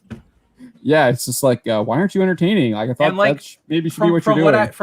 What little I've read, from what I've heard from Don and what I've heard from Phil, I mean, I think they've all got a point. I think the X books are not doing that hot. I think they're kind of even more of a mess than they were 10 years ago. I mean, I can let Don speak to that, but that's at least my experience with the current Marv or X books. Pod people is what I hear. Mm-hmm. Pod people gone completely wrong. Yeah, it kind of lost me like 4 or 5 issues into the Excalibur books and the X-Force books. It just kept going recycling people, and I'm just like, okay, so there's no consequences for the things that they're doing on their part, and eventually this will all lead to what? What's the next thing? Well, eventually, Reign of X or whatever it is. The end of Moira. Yeah. Yeah, well, right. Isn't the big thing they're promoting now some like trial of Magneto or something? Yeah, that they already did back in the freaking 90s. Yeah, well, with Claremont. That's all they do. That's all they do is rehash. Dude, I know old stuff. I bring this up all the time when we talk about Marvel Comics. Miles Morales is literally getting his own Clone Saga right now. That's the current storyline for Miles Morales is Clone Saga. Why? I thought he wasn't a tokenized Peter Parker. Oh no, he I mean, as we read in Disney's training materials yesterday, John, they want you to tokenize, even if they tell you they don't.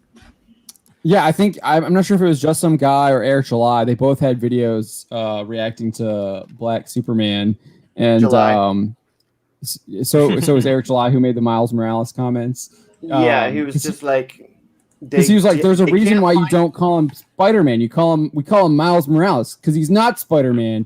Peter Parker is Spider-Man." I think is what he said. It's so true. It was more like they can't find validation in original Black characters, so they have to take from a white character. That's literally what the guy said the other day. That one writer on Twitter, John, wrote about it. Robson. I don't remember. Yeah, Eddie Robson or whatever his name is. Something like that. Yeah, that's literally what they're doing. Man, where is it? Yeah. Yeah, he literally said that. He made that abundantly clear. That's exactly what they're trying to do. Ravul Arvida wants to move us away from Western comics. He says he gives us $5 Australian super chat. Yeah, says, Yen Press have been dominating manga and light novel with Solo Leveling, High School DxD, Spice, and Wolf and Parchment, Overlord, and No Game, No Life. Yen Press also has Goblin Slayer. And a good comedy one that they publish is Yeah, I'm a Spider, So What? I love that book. It is so fun. Yen Press seems to be more of adult oriented, where Shonen is more like teenager, younger kid. It's not as mature. That's not to say they don't have some mature stuff. I mean, the Choshin X stuff was pretty, like him killing those people in the plane. I mean, up until part 7, JoJo's Bizarre Adventure was in Shonen Jump. So yeah, they're not afraid to do it. Yeah, but yeah, Yen Press definitely seems to be more adult. I've noticed that for me. Oh man! So just because we were on the subject of Spice and Wolf, and this was brought to I remembered this a couple days ago. So a couple weeks ago, we were talking about Harmony Gold and how I was recounting how like that was a dark period of time when America was trying to get anime and stuff. So in the early 2000s, when it started getting more popular and more anime was coming over, some publishers looked into light novels, manga, blah blah blah. One of them that got brought over was Spice and Wolf. But this is what they tried to do because they thought, oh, nobody is going to read a Japanese book. So they gave it this cover. So this is the real cover. You know, Spice is there. She's just standing there. All good. Right. And then when it came to America, they gave it this cover to try and trick people because they thought nobody would read it otherwise. What the? Totally generic young adult like book. She's like naked though. I know it's so weird, and people obviously got outraged and they changed it. But I just thought it was a fun little bit of trivia. So is she like a werewolf? No, I don't think so. I think she's just a wolf girl. It's been so long since I've engaged with the series. This was like back in like middle school. Retrograde says it looks like a Harlequin romance novel. Yeah, it does. Right? No, it totally does. That's what. So what is Spice and Wolf? What is it about? Because that does look like a. It's like a fantasy sort of novel. What's the best way to describe it? Yeah, it's like a fantasy novel set in like a European-ish setting, and then gosh. They kind of have that with the script. Yeah, and then like the wolf. Oh, that's right. No, that's not Spice. That's Wolf. She's like like an old ancient wolf deity who takes the form of a 15-year-old wolf girl, and then keeps trying to help Kraft, who's the main character, the main guy. Keep like trying to help him start his business and harvest his crops and stuff. I don't know. It's just slice of lifey kind of. Slice of life. Okay. more focused on like trade and economics than like battle, but still enjoyable. Luis Morales says, I believe Yum Press has K-On! The manga did show Mio's gray and white striped panties. Too bad Kyoto cut that out. Kyoto also did Kono Katachi Shape of Voice dirty. He's talking about an anime adaptation. Anime adaptation of it. Yeah, cut out one of the K-On! Panty shots. I never understand why. Like, especially on like Japanese TV, considering all that stuff is pretty much fair game. Like, I never understand what gets censored and what doesn't. I think a lot of it has to do with U.S. stuff dictating a lot of that. Maybe, but it's also happened way before any of this happened, like in the 80s, 90s, early 2000s. So I have no idea what it is. Censors in the 80s and 90s were probably much more stricter than they are today. I don't know, but like towards anime, I don't know, because that was such a niche market. Nobody knew what the hell it was. Nobody had like anime. It wasn't a popularly known thing. So I don't know if anybody gave it any attention. They probably just considered it cartoons. Right. That's what a lot of people I knew considered it. Zach's 7 says, here's the thing, guys. If they make a Calvin Ellis movie, they won't be able to make him a janitor. I think they can if they want to. He'll be a janitor that makes it to become the president of the United States. That would be cool. Because he's basically Barack Obama. That's what they based him on, yeah. Calvin Ellis is. Because he does become the president of the United States. But we'll never get him because Hollywood doesn't want to invest in original black characters. They just want to race swap everything for your money. Even then, literally what it is. I would wager Eric July would say he would argue that Calvin Ellis is a tokenized Superman, anyways. I wouldn't argue that because he's a multiverse one. He's from a literal different universe. So to me, that's not a tokenized one. So is Miles Morales, though, and he makes that same argument. I'm saying, I think he would argue. Miles was different though, because Miles existed in the same sphere as Peter. Calvin doesn't exist alongside Clark. When you're in one universe, it's Clark. When you go to the next, it's only Calvin.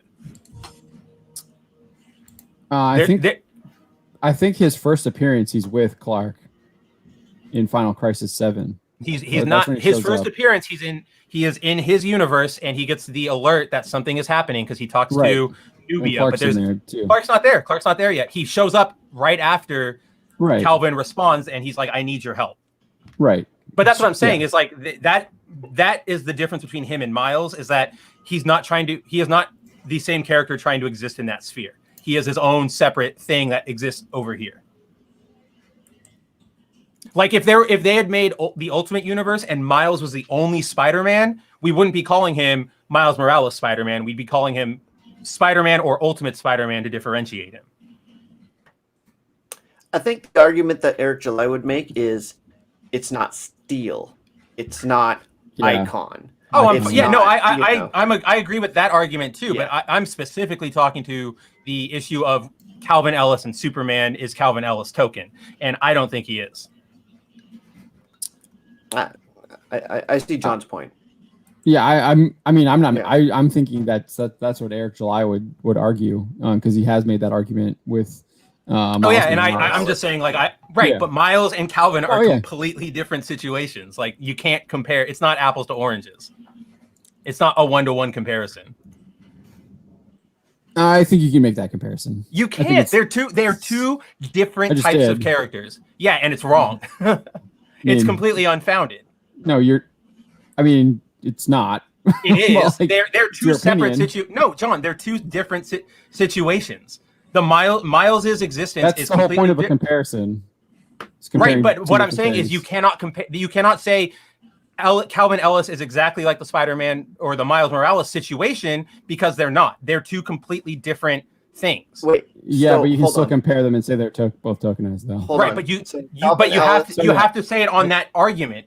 I do not think that Calvin Ellis is tokenized in this argument because that the situation doesn't lead to him. It doesn't afford him being tokenized unless they do what they're doing now. Let's break it down. Calvin Ellis is a Superman, right? Yes. Yes. Miles Morales is a Spider-Man, right? Yes. There also exists a Superman, a Spider-Man, right? No, not in Calvin Ellis's world. Within those, you can't do that. That doesn't make. You can't do that. You can't just say, "Does a Superman or Spider-Man exist?" Because you're ignoring the entire concept of a multiverse. But that's the point. No, it's not. An original character like Steel. You get an original character like Icon. I'm not arguing against Steel and Icon. I would much rather them be brought to screen. I would crap my pants if I saw Icon on screen. Like, that would be amazing. But you cannot say just because a Spider-Man, like, there are different universes for a reason, and you have to take that into account. You can't just say the idea that there's different universes doesn't erase the fact that they're still calling him. He's still a Black Superman. He's a Black Superman, but they're not bringing him in going, get Black Superman over here. Nobody ever refers to him as Black Superman. Everybody always calls him Superman or President Superman. Nobody calls him Black Superman, Calvin Ellis Superman, like they do with Miles, because in his universe, he's the only one. Everybody in that universe doesn't know anything else other than Calvin Ellis. Comic universe doesn't matter. That's irrelevant. It does because yes, it does, John. Because in the other universes, in the storytelling of Miles Morales and Spider-Man, in that storytelling, that comparison gets drawn up a lot by the characters in the comics and the writers, because Miles is literally he exists in the same place, same time with Peter, and literally is like under his mentorship. So that's why all those comparisons, you're the Black Spider-Man because Spider-Man also exists here. But when you go to Calvin's universe, you don't have Black Superman, White Superman. You just have Superman because it's Calvin. Restford Game says the different universes is a literary explanation for the token characters' existence. No, because the tokenizing is a very specific way of treating those characters. It's taking, like John said, it's going, look, that's Black Spider-Man. I'm pointing to him because he's Black. Now, what DC currently trying to do to Superman tokenizing? Yes, but the character itself of Calvin Ellis is not token because we've had Black Superman for years. He's actually not the first one, and it exists in a different universe, so you can tell different versions of those stories. That's what I love about multiverses, is you can have, if you want to have one universe where it's Superman and another where it's Val Zod and another where it's Calvin Ellis, fantastic, because they're three separate entities with their own set of rules in universe. Yeah. This is the point I made where the multiverse is irrelevant from the character's perspective. It's not. Restford Game says here, in the audience's universe, we see both of them. That's exactly the point. It's about what the reader sees. What the reader sees if you're seeing it what the reader relates. That's the problem. Hold on. Let Don talk. So, for a writer to say, "Okay, I need to create Black Superman," that's what they're writing. They're writing Black Superman. But how do we justify Black Superman? Let's put him in another reality where it's more convenient to our audience to identify what kind of character we're writing. Okay, we're writing a Superman, but he's Black. And that's easier for the audience to understand, like, where the origins of this character come from, because they already had it. They already had it in the white character Superman. They already know the origins. So all they got to do is transfer that origin of that character into this character. And therefore, it becomes simpler for the audience to understand what that character is in that multiverse, and it becomes like a literary shortcut for authors and writers to get readers connected to what's going on. I'm not saying I it's agree. lazy. I agree. I agree in the sense. I agree in the sense. It is a tokenization. For it's not. See, there is a difference, though. It has to be readers. If you are interpreting it as tokenization, that's on you, because there is no intention. When they created Calvin Ellis, nobody was going, check out our black Superman front and center. He's black, and he's Superman, like they did with Spider-Man. That's the difference between tokenizing. If he is black Superman, or that's tokenizing. But if he is a Superman who just happens to be a black guy, that's not tokenizing. It's all about how you write it. If you are writing it front and center as if this is the greatest thing you've ever done and he's the best now because he's black, that's tokenized. That's tokenization. But when you have a multiverse where you have Bizarros and Asian Supermen and black Supermen, and they coexist only in a multiversal sense, that's not tokenizing, because the other characters still exist separate from that entity. Retrogram says a black Kryptonian isn't the issue. It's making a insert race gender hero version of an established character that makes it a token character. And that's what they're doing in the movie. But what I'm trying to say is, with that character's creation, if I wanted to, like, I don't see a problem if somebody says, hey, I want to write a Superman who's black. I want to write a Flash who's a woman. I want to write a Green Lantern who's Asian. I don't have any problem with that, as long as they go, here's a different universe where their story unfolds as their story. Because to me, I love the idea that, other people could have become Superman in life, or, well, not Superman, but like Green Lantern or the Flash, because other situations can happen at any other different point. Like that's the thing about the multiverse. That's why, to me, if you are the existence of females and black characters or whatever is not a problem to me, as long as they are in a multiverse, because that's not tokenizing it. The tokenization comes in when they try to change the main character in the main universe, Miles Morales style, because then you're always going to get he's white Spider-Man's there, but the hot shit now, that's Miles, and he's here and he's up showing the white, like Peter Parker. That's not what Calvin does. Calvin is his own thing. He's not even technically a Superman of Earth right now. Right now, he's the leader of the multiversal Justice Incarnate, which is a completely different story. So to me, it's just two characters that happen to share the same outfit because it's a multiverse. That's the difference to me. What I think Ta-Nehisi Coates and everybody is going to do with Kal-El in this new movie will 1000% be tokenization. Yeah. Okay. If it's a Calvin Ellis story, is it tokenization then? From what I understand, it's not going to be Calvin Ellis. It's going to be right. I'm asking. So it will be. It will. That version of Calvin Ellis would be tokenized, because they are going to do pretty much what Dawn said. They're just going to take Clark Kent's story and reskin it. Exactly. It's nothing new. It's just Kal-El is black now, and they're going to go out and promote it. They're already doing it with finally Superman is black. So I just want to kind of clarify your argument. Mm-hmm. If they have a different origin story, they are dealing with different problems, but they still are wearing the same costume, that's not tokenization? I don't see that as tokenization. As long it also has a lot to do with what story is being told. Are you telling an authentic story that's interesting, that, I don't care what if you went into it, I want to write black Superman, fine, write a black Superman, but make the story well, and not, check him, look at him being black struggle, black power, that is, or when Asian, in any race that you want to talk about, that's when it gets a tokenization. When you do the thing where you're going, he's so look at how great this character is, but we're that's where I get it. We're look at how great he is now that he's black. The real one has been replaced. This is Kal-El now. That's tokenization to me. Drew, what are you thinking? I hated when they came up with Miles Morales. I really did. I actually didn't.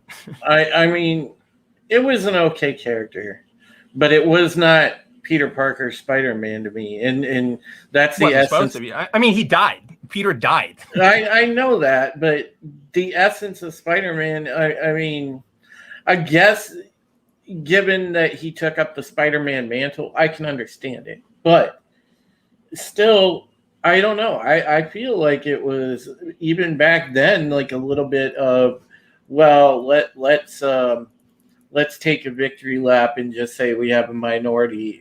Well, that was a lot of Bendis. That was definitely what they. I mean, you're right. That's what they were doing to the character. They were promoting, and that's where that big divide comes from. Is that you can have a character that's written non-tokenized, non-woke, whatever. But these executives are always going to position it that way. They're always going to go throw out the press release for this new gay character, black character. Well, that's exactly why, you know, the Miles Morales thing popped up, and then it started the big trend of, well, you know, let's do like Black Superman, Black Aquaman. Okay, you know? Black Superman existed way before Miles Morales. He has been an established thing in the DC multiverse. I understand that.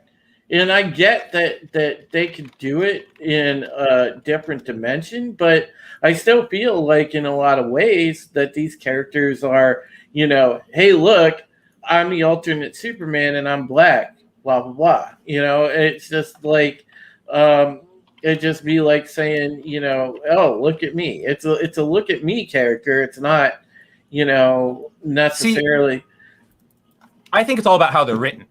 Well, sure. But the story is getting lost because the whole principle is look at me.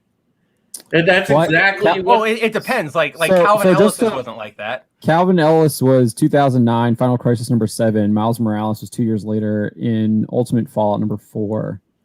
And then there have been, like, aside from Calvin Ellis, there have been, like, the Tangent Superman. There was Sunshine Superman from the 70s universe. That was, like, a while ago. They exist. Like, he's not a new thing from 2009. That version is from 2009. I like what Resvergium said there. There's like Spider-Boy, Shadow Web, you know, things like that.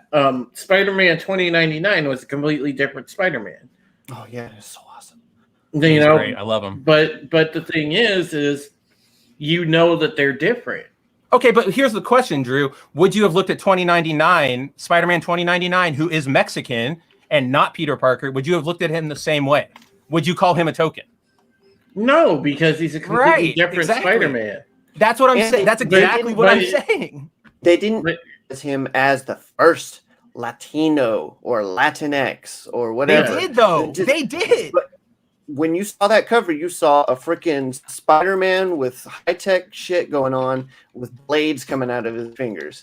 Yeah, he was a Spider-Man. They promoted him at the time as the first Mexican Spider-Man. He was a future variant Spider-Man, though. Yeah, you know, all these you're saying too. You guys are saying my argument. That's the exact thing I'm trying to tell you. Is that if you're not straight up replacing the character, then any other versions can exist and be fine.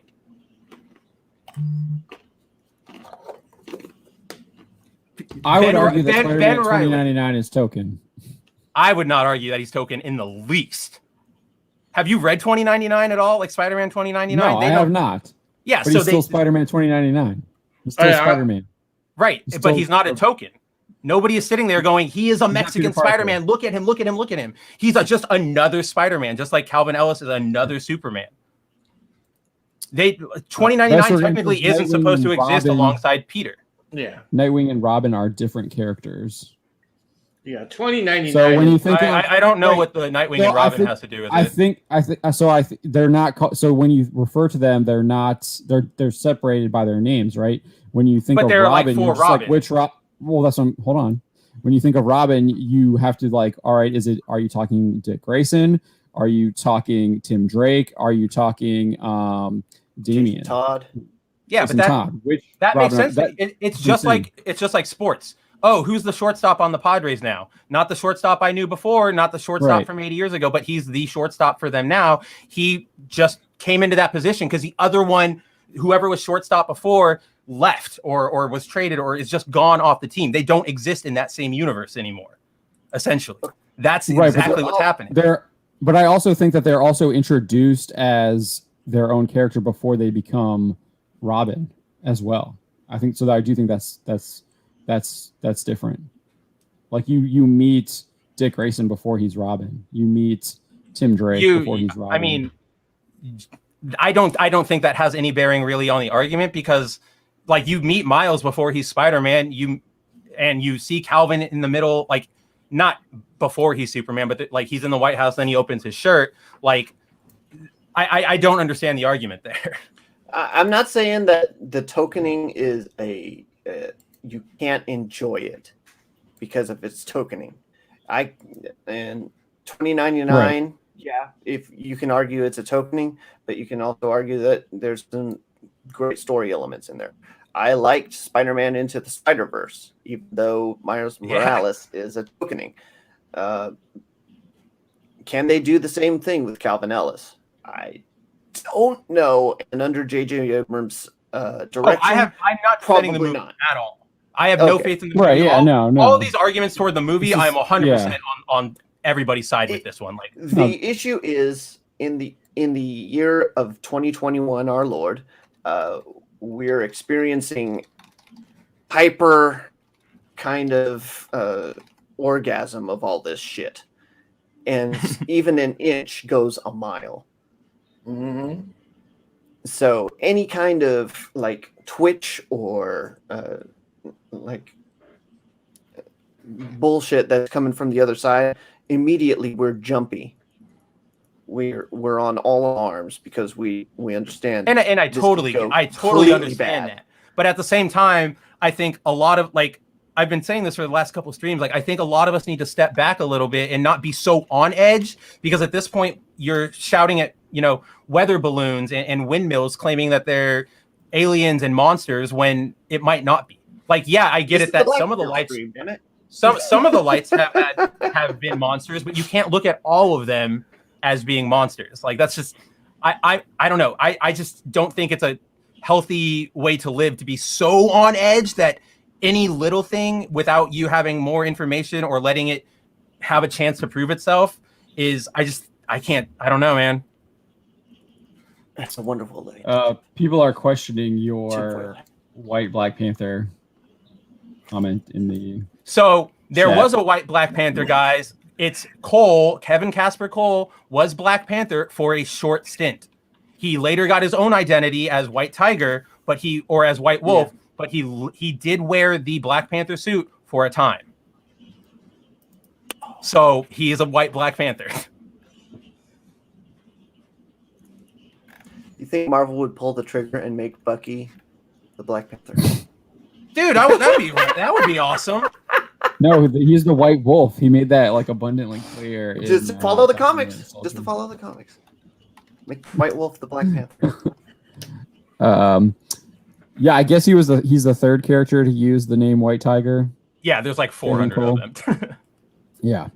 There was a YouTube me had a comment here. He said, I appreciate that Miles is a variant based on a handoff of sorts, but it's still tokenized. Tolkienized. I don't know if Miles is made into an elf. No more elf washing.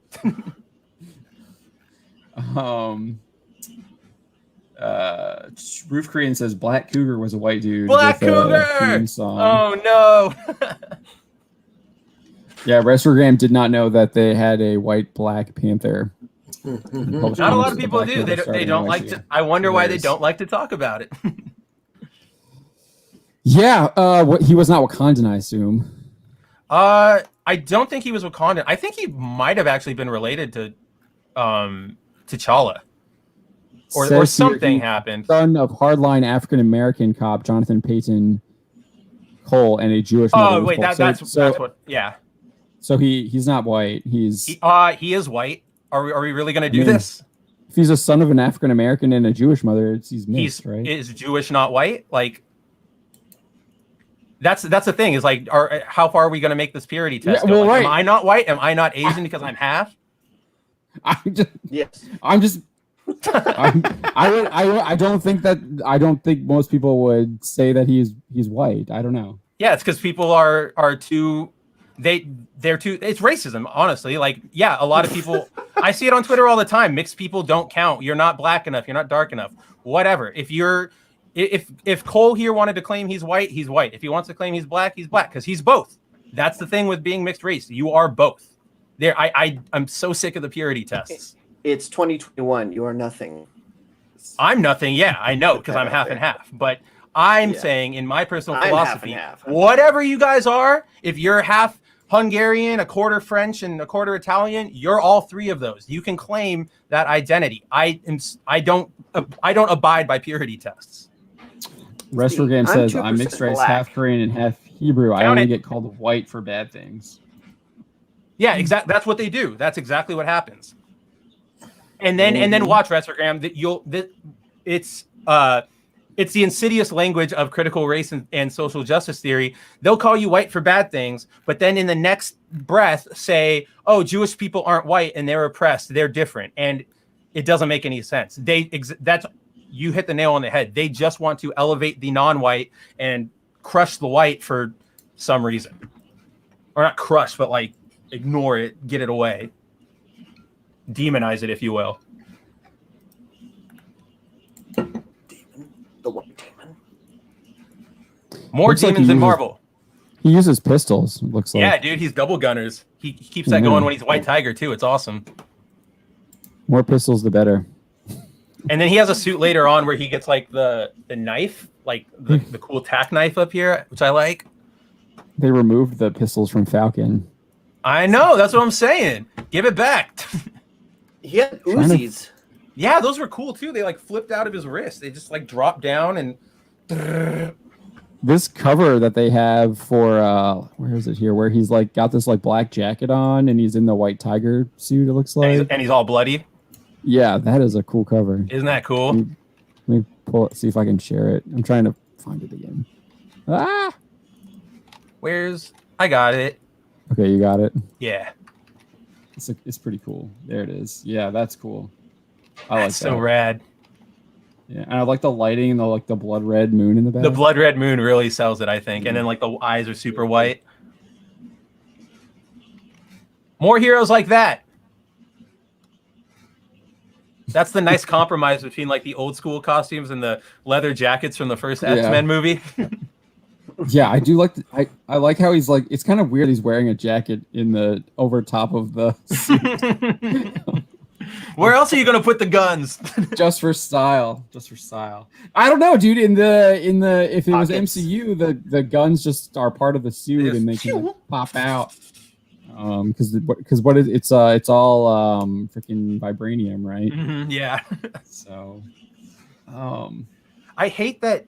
Like one of my favorite X-Men lines ever was written by Joss Whedon. It's from Astonishing X-Men #1 when they're all putting on their costumes, and I think what Wolverine tells it to Cyclops, he's like, so like we're not like, what about like leather? We're really gonna go out here dressed like this, and then Cyclops says something along the lines of like, we're not here to impress them, we're here to astonish them, and then there's this like giant shot of like everybody in their classic suits, and I liked it. I'll give Whedon you're to astonish them because it's astonishing X-Men. Yeah, gotta have that. That's actually kind of I don't know. That's kind of clever. Yeah, right. Like I liked it.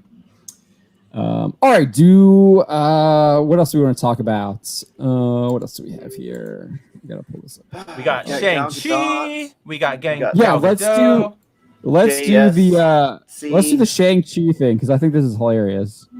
Shang-Chi stuff is so funny. Everything surrounding this movie is funny except for its lead comedian actress.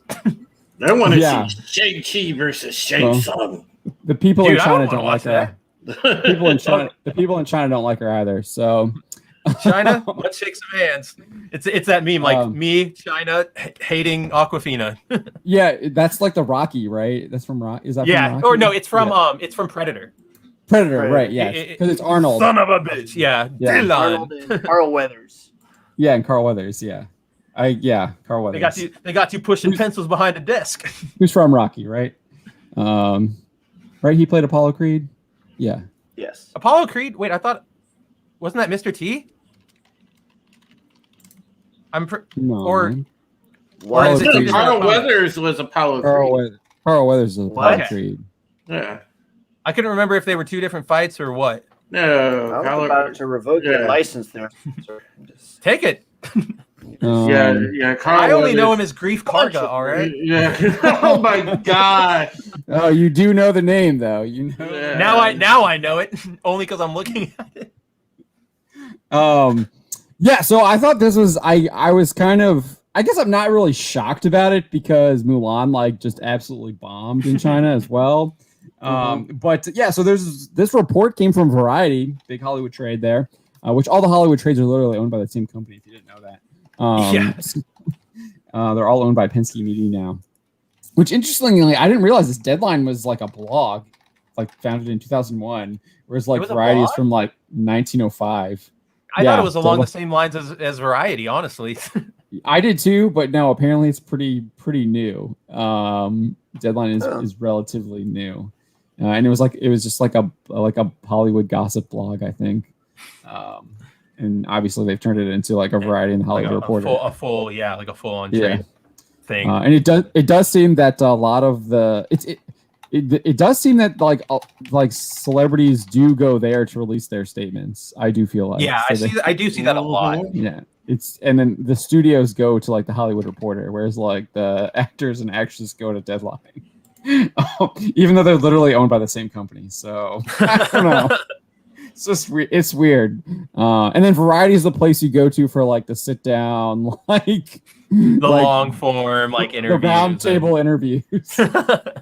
Which we'll be covering that. There's one we'll be covering that too. Ava DuVernay did a sit down interview, and oh my gosh! Even the transcript, she seemed like quite like almost offensive. Yeah, feisty. Feisty is a good word. It was like I read the trade. I was like it was. She just really seemed defensive, like and feisty. But like, why are you asking this question? Yeah. So, Marvel's The Eternals and Shang-Chi might get banned from China. The two movies that have literally are like probably the biggest Marvel studios pandering to China. Might actually get banned because the Chinese are on to the pandering and they don't like it at all. So this report comes from Variety, and it's based off of CCTV6 China movie channel, which I guess is like their God, it's their CCTV6 China movie. Yeah, right. Like rocket ship firework government news channel. Yeah, it's a state-run. Like they always say state-run in these like trades. They never say like communist-run. I've noticed that. Communist Party run. It's always state-run. It's like okay, like the Communist Party runs the state, so like okay, it's communist-run. But they never say that. I wonder why. I mean, but, to me, that's just like everybody uses state. I use state for any country we're talking about. Well, I do think that. I mean, there's a difference though. It's not like the PBS is state-run, but it's not. But it is state-run. It just happens to be that the state is the Communist Party. So that's like it's shorthand. Yeah. I don't know. I feel like there's a reason why they're not saying communist-run. I feel like there's a reason why they don't say that. I mean, I also think that it would unnecessarily politicize a lot of their reporting. I think everybody knows who runs China. So when you say the state runs it, you just know that it means government. No, I think you're underestimating people's knowledge of China. Of words? No, I think a lot of people don't know who runs China. I think they have to know that they openly declare it. If you know anything about China, you're gonna know who runs it. Unless you're like a kid or just somebody who doesn't pay attention to the news because you're busy with crap. I think everybody knows who runs that. But if you're not paying attention, to that, you're not going to pay attention to this. Right. So why you don't need to point out that it's the CCP? Everybody knows it when you say the state. And I'm thinking a lot of these trade people, they know what's going on with China. So this kind of news is not going to be any surprise to them because they know who runs China too. Mm-hmm. Yeah, it's not novel anymore to point out the Communist Party because we know that's who it is. Mm-hmm. I don't know. I find it strange. They never mention that any time they're talking about China. It's always they just use like YouTube Me. I'm on YouTube Me side. State is the appropriate term. It's just the blanket term for when the government runs something. That's just what I think. Neither culture is going to survive. In 5,000 years, they're all going to be gone. It's happened before throughout history. Catholic Church is still here. 2,000 years. In 8 billion years, the sun will swallow the first three. But there's no Holy Roman Empire anymore. There's no wars between the various English states. Like all that culture is gone. The very first cultures from the beginning of the world, those religions are all gone too. The Egyptian Judaism is still around. Yeah, but those are only the Abrahamic religions. There's so many outside of like Abrahamic religions that, like the old Norse pantheons or like way ancient people who worship the sun. Like those all died and faded out eventually. I don't think any culture survives anything.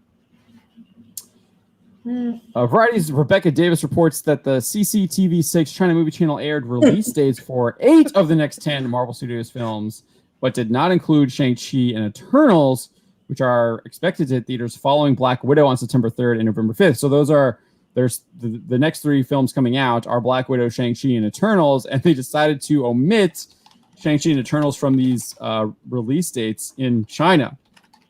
So you might be wondering why they might be omitting them. Davis says, the omission might seem small, but its significance lies in its provenance. The channel is under the jurisdiction of China's powerful propaganda department, which has the final word on film approvals. So the idea there is that if they're not going to put them on these announcement dates on that channel, then they're thinking of possibly keeping them out of China altogether if they're not even willing to advertise them when they're coming out. And then Davis goes on to speculate as to why China might be wanting to keep these movies out. Oh yeah, with I didn't Eternals. even think about that. With Eternals, it's director Chloe Zhao. She used to be in favor, interestingly enough, when she won her Best Director for Golden Globe. They praised her, but after comments surfaced from 2013 where she said that China is a place, quote, where there are lies everywhere, the Chinese people and the Communist Party turned on her. Oh yeah. And they banned the Grammys or Oscars. Grammys. They banned the Oscars from showing. They did not recognize her whatsoever. Interestingly enough, she is still a Chinese citizen, from what I understand. Oh yeah, that's very interesting. Yeah, so she gave this interview also back in like October, December, or something sometime at the end of last year to Australian website news.something.au. It's like news is basically news.co.au or something like that. They got their own ending. Oh my gosh, addresses. So resurfaced means they dug them up. And I think that people on Weibo score. Yeah, Chinese social media users on Weibo and stuff like that. I mean, if it's from eight years ago, I assume. I mean, I use the word resurfaced because like literally, if you were praising her for the Golden Globes, and then like 2 months later you're banning the Oscars and her, to me they found that. They didn't realize it. They didn't realize it in January or whatever when the Golden Globes are. Then they realized it then, so they resurfaced. I don't know. I think that's appropriate. So then she also did this interview with this Australian news website where they wrote that that the United States, quote, is now my country ultimately. However, they would after like this backlash, they would publish an editor's note saying that what she actually said was not my country, and so that the United States is not that typo can't even happen. Like that misunderstanding can't even happen. W and T are so far apart, and now and not are very distinct, like syllable ending, or have very distinct ending syllables. So I will like give them. I don't know. I'm willing to what's the word? Give them the benefit of the doubt. Sometimes your brain just types now instead of not.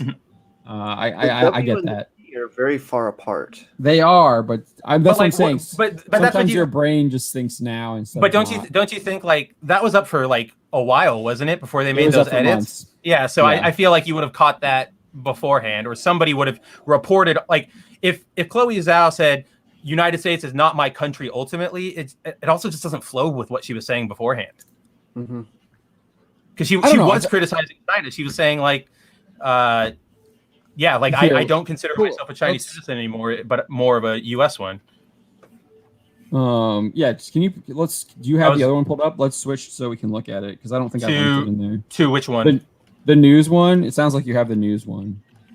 No, I was just saying. Oh, the Australian one. Yeah, right? yeah. So I actually think it makes sense in the context of that quote. So, it looks like it's from March, maybe. Here, I got it right here. Bear with us, folks. This is what we do. We dig.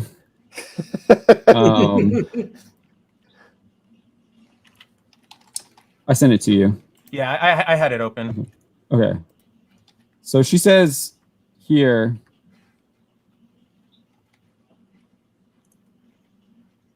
Where did the quote's not even in there? Yeah, it is. Search not.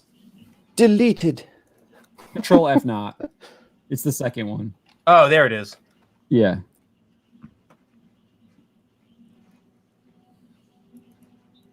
No?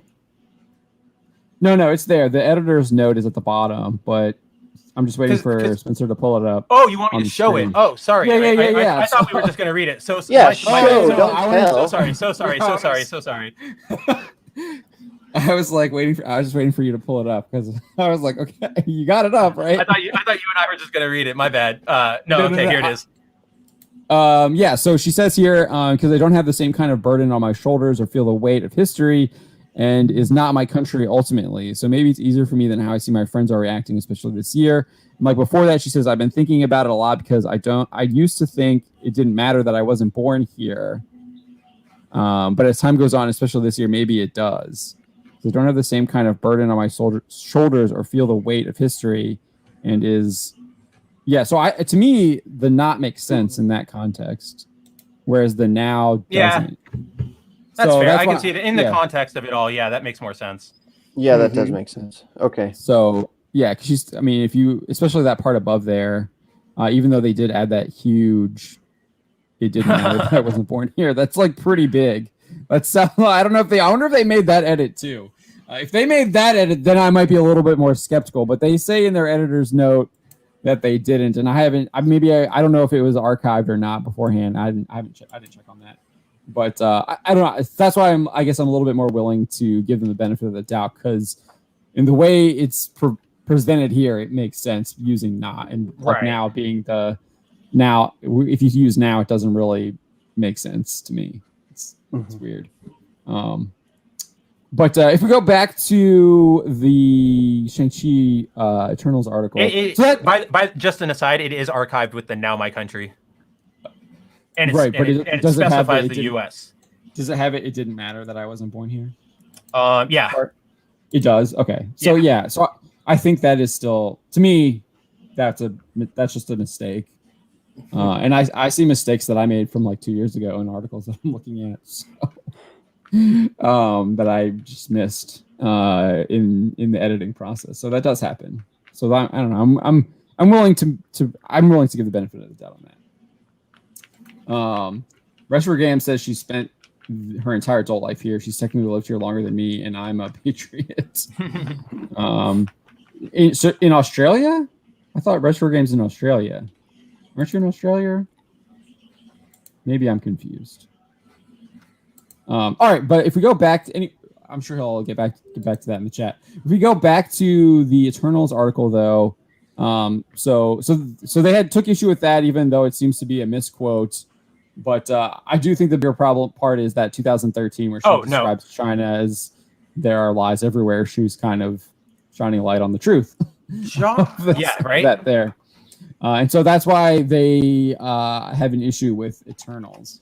Oh. Okay, so Retro Game says he's in the States. He lived in Australia. Okay. All right. I knew you had an Australian connection. We have a lot of people from Australia. I like it. Watch us there as well. YouTube Me is the expat from Australia. And then I know Ravul is also there as well. He's Australian. I knew that, yeah. He sends us the Australian super chats. So I definitely know that. Okay. There was also her comment from 2013 in a different interview. Did you include that one? Is that one in here? That's the one where she says they're lies, right? Is there a different one? There's a different. No, it's that one. It's that one. But just I thought it was the Filmmaker magazine one. There's just a lot more there that I didn't know if you got it all. Oh, I didn't I just included that. Yeah, part no, 'cause I totally get that. Yeah, I just wanted to make sure. Yeah, but yeah, it's mainly that 2013 article. So that's like the main gist of why Eternals might get booted because of Zhao, which is interesting because probably the reason why they brought her on board is because she's Chinese, so they could get it in China. So that's interesting. That I find that it's just funny. Oh, it is like the circumstances, like the gymnastics of all of this is hilarious because eventually they had to figure out that people aren't stupid. They're eventually going to see that you're just pandering. it's so good, it's so goofy. That's so why, actually. yeah. So we actually get to this with the Shang-Chi one here. So if we scroll up a little bit. Oh, yeah. So Davis for Shang-Chi, she cites this like 2019 Communist Youth League paper, which is called the China Youth Daily. And they like took issue with the movie because of Fu Manchu, even though Fu Manchu isn't even in it.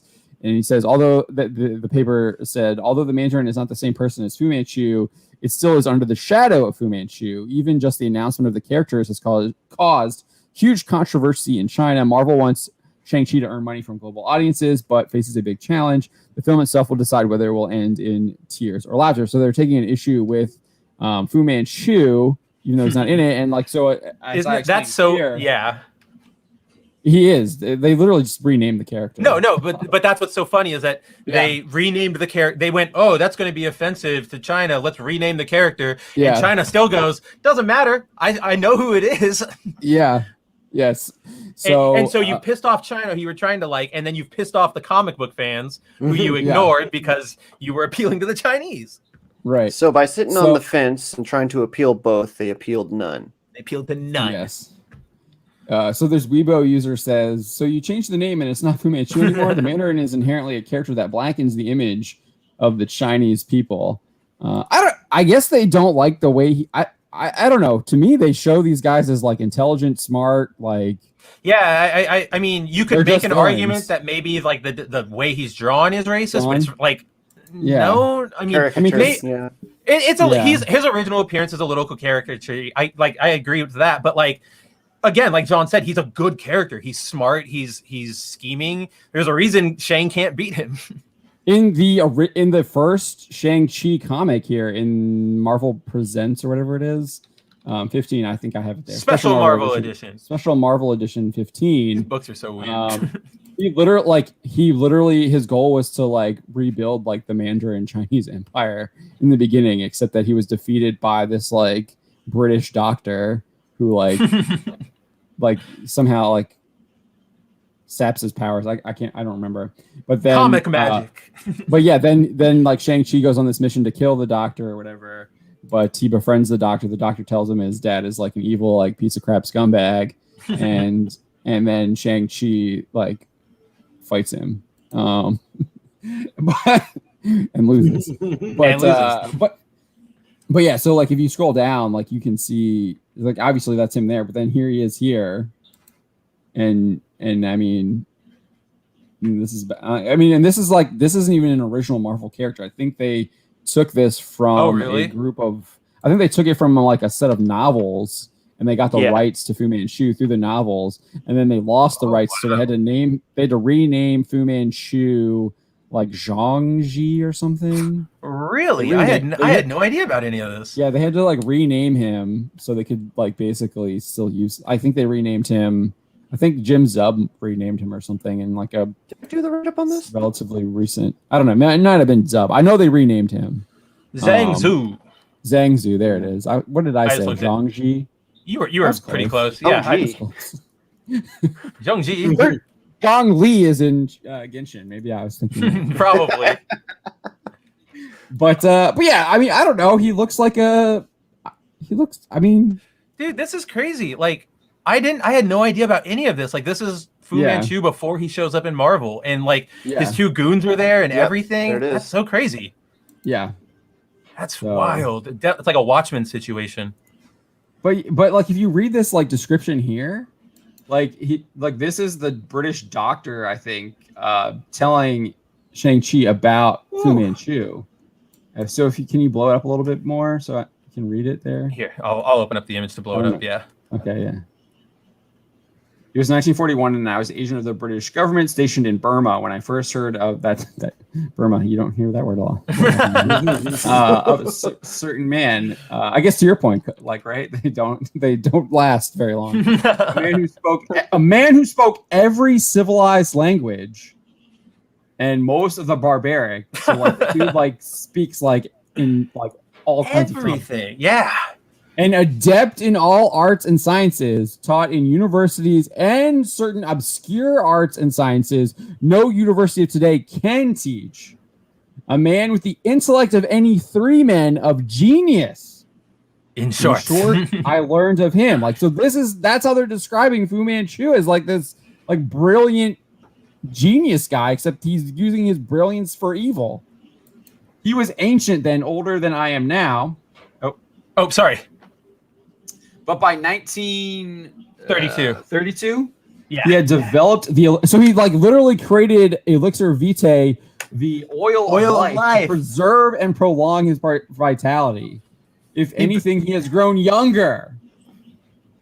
Agelessness has freed him to work single-mindedly toward his single goal: domination of the world by the Xifan, most sinister secret society extent. Its adherents, all at his command, include all these names. And there's randomly thugs. Thugs are like randomly in there, and other even Hashishin assassins. That's cool. Yet his other weapons are worse, for he employs spiders, rats, reptiles, and other loathsome vermin, as well as the world's most beautiful women as his pawns. Sounds a lot like Ra's al Ghul in Batman Begins as well, because he talks about League of Shadows using rats to like launch the Black Plague. No, it's that scientist in One Punch Man. Oh yeah, the freaking oh my gosh, what's his name? Now I have to look it up because I'm blanking. Yeah, he discovers the secret of life formula, and then he de-ages himself, and then he creates clones of himself, and then he goes on. Oh, Dr. Genus. Dr. Genus. That's Genus. Yes. Yeah, because Genus is the guy who creates the cyborg, right? He's like his sidekick. Yeah. Right? No, Zombie Man. Oh no, are you thinking of Geno? We're talking about Dr. Genus. I thought he was involved in Geno's creation. No, he's only Dr. Mushroom Head. Yeah, it's the mushroom dude. Okay. Dr. Genus is only focused on that cloning elixir alive forever thing. Okay. He's cool. Back to anime. Yeah. I mean, so this guy is like literally a like super genius, like really talented character. And then you give him the 10 rings? Like, how do you stop this guy? That's what happens? Then he gets the 10 rings. Yeah, he's gonna get the 10 rings from the Mandarin too. So, but yeah, so Fu Manchu isn't actually in the movie. They calling him Wenwu or something. Wengzu or whatever. Wenwu, I think. Oh yeah, there it is. Wenwu. Yeah, Wenwu is a new character. But the Entertainment Weekly describes him as a powerful ancient figure who trained his son to follow in his criminal footsteps. A description of Fu Manchu from the comics, if there ever was. I love that line. literally is. So they might have changed the character's name. Oh, sorry.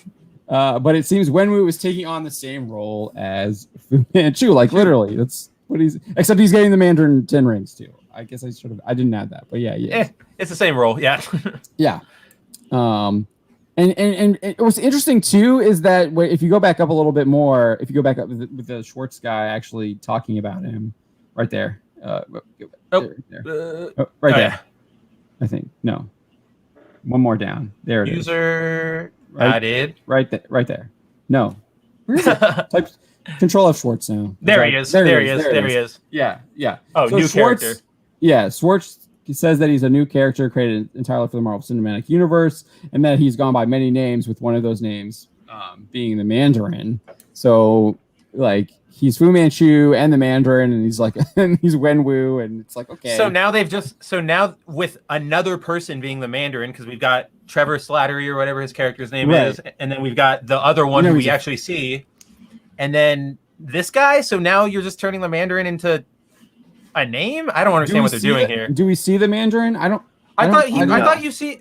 I feel like there's a scene in one of the movies where or in Iron Man. I feel like. No, Slattery is revealed to be an actor, and then they do the short called. I know that. King. Yeah. Yeah, All Hail the King. Thank you. And I don't think we ever see him in All Hail the King. Yeah, some agents. But wasn't there of a the scene Mandarin in Iron Man 1? Isn't there a scene where he's rubbing his rings and he's in the background? There's the bald guy who does, I think, he rubs a ring, but I don't think it's a 10 ring. No. The terrorist who's part of he says that he's part of the 10 rings. Yeah. He's part of the 10 rings terrorist group. I don't remember. It's been so long since I saw Iron Man 1, but so the group that kidnaps him is the 10 rings. Yeah, I knew that. Right. So yeah, I think we're talking about the same guy. Yeah. The bald guy who's the head of them. Yeah. Not the big guy, because the big guy is the one who runs the camp, but the bald guy is the one who runs the big guy. Mm-hmm. Mm-hmm. Or the shaved head guy. I don't shaved head guy, yeah. Shaved head guy. Single Sir says Clownfish TV seems to mention your guys' videos a ton. Should see if you can get one of them on pull a few subs over. Yeah, we love Clownfish TV. Yeah, I talk with awesome. I talk with Neon quite often, usually once a week. It's been a little bit. I gotta check in with him. I usually am when I do talk with Neon now, it's usually questioning what WDW Pro is is on about, because I'm just I don't know if I really buy that. Doesn't really make sense. That doesn't add up with these other things. This is where you want the scent, because John is WDW Pro. I don't think. Oh yeah, that's right. No, WDW Pro is John. No. Yeah, I'm actually WDW Pro. I don't even say that, but apparently I am. It's a weird conspiracy theory. I write stories about stories that I wrote. Apparently, that's what they say. Apparently, you're the all-powerful source of every rumor that ever happens, John. That's what. So for people who don't know, there's a user.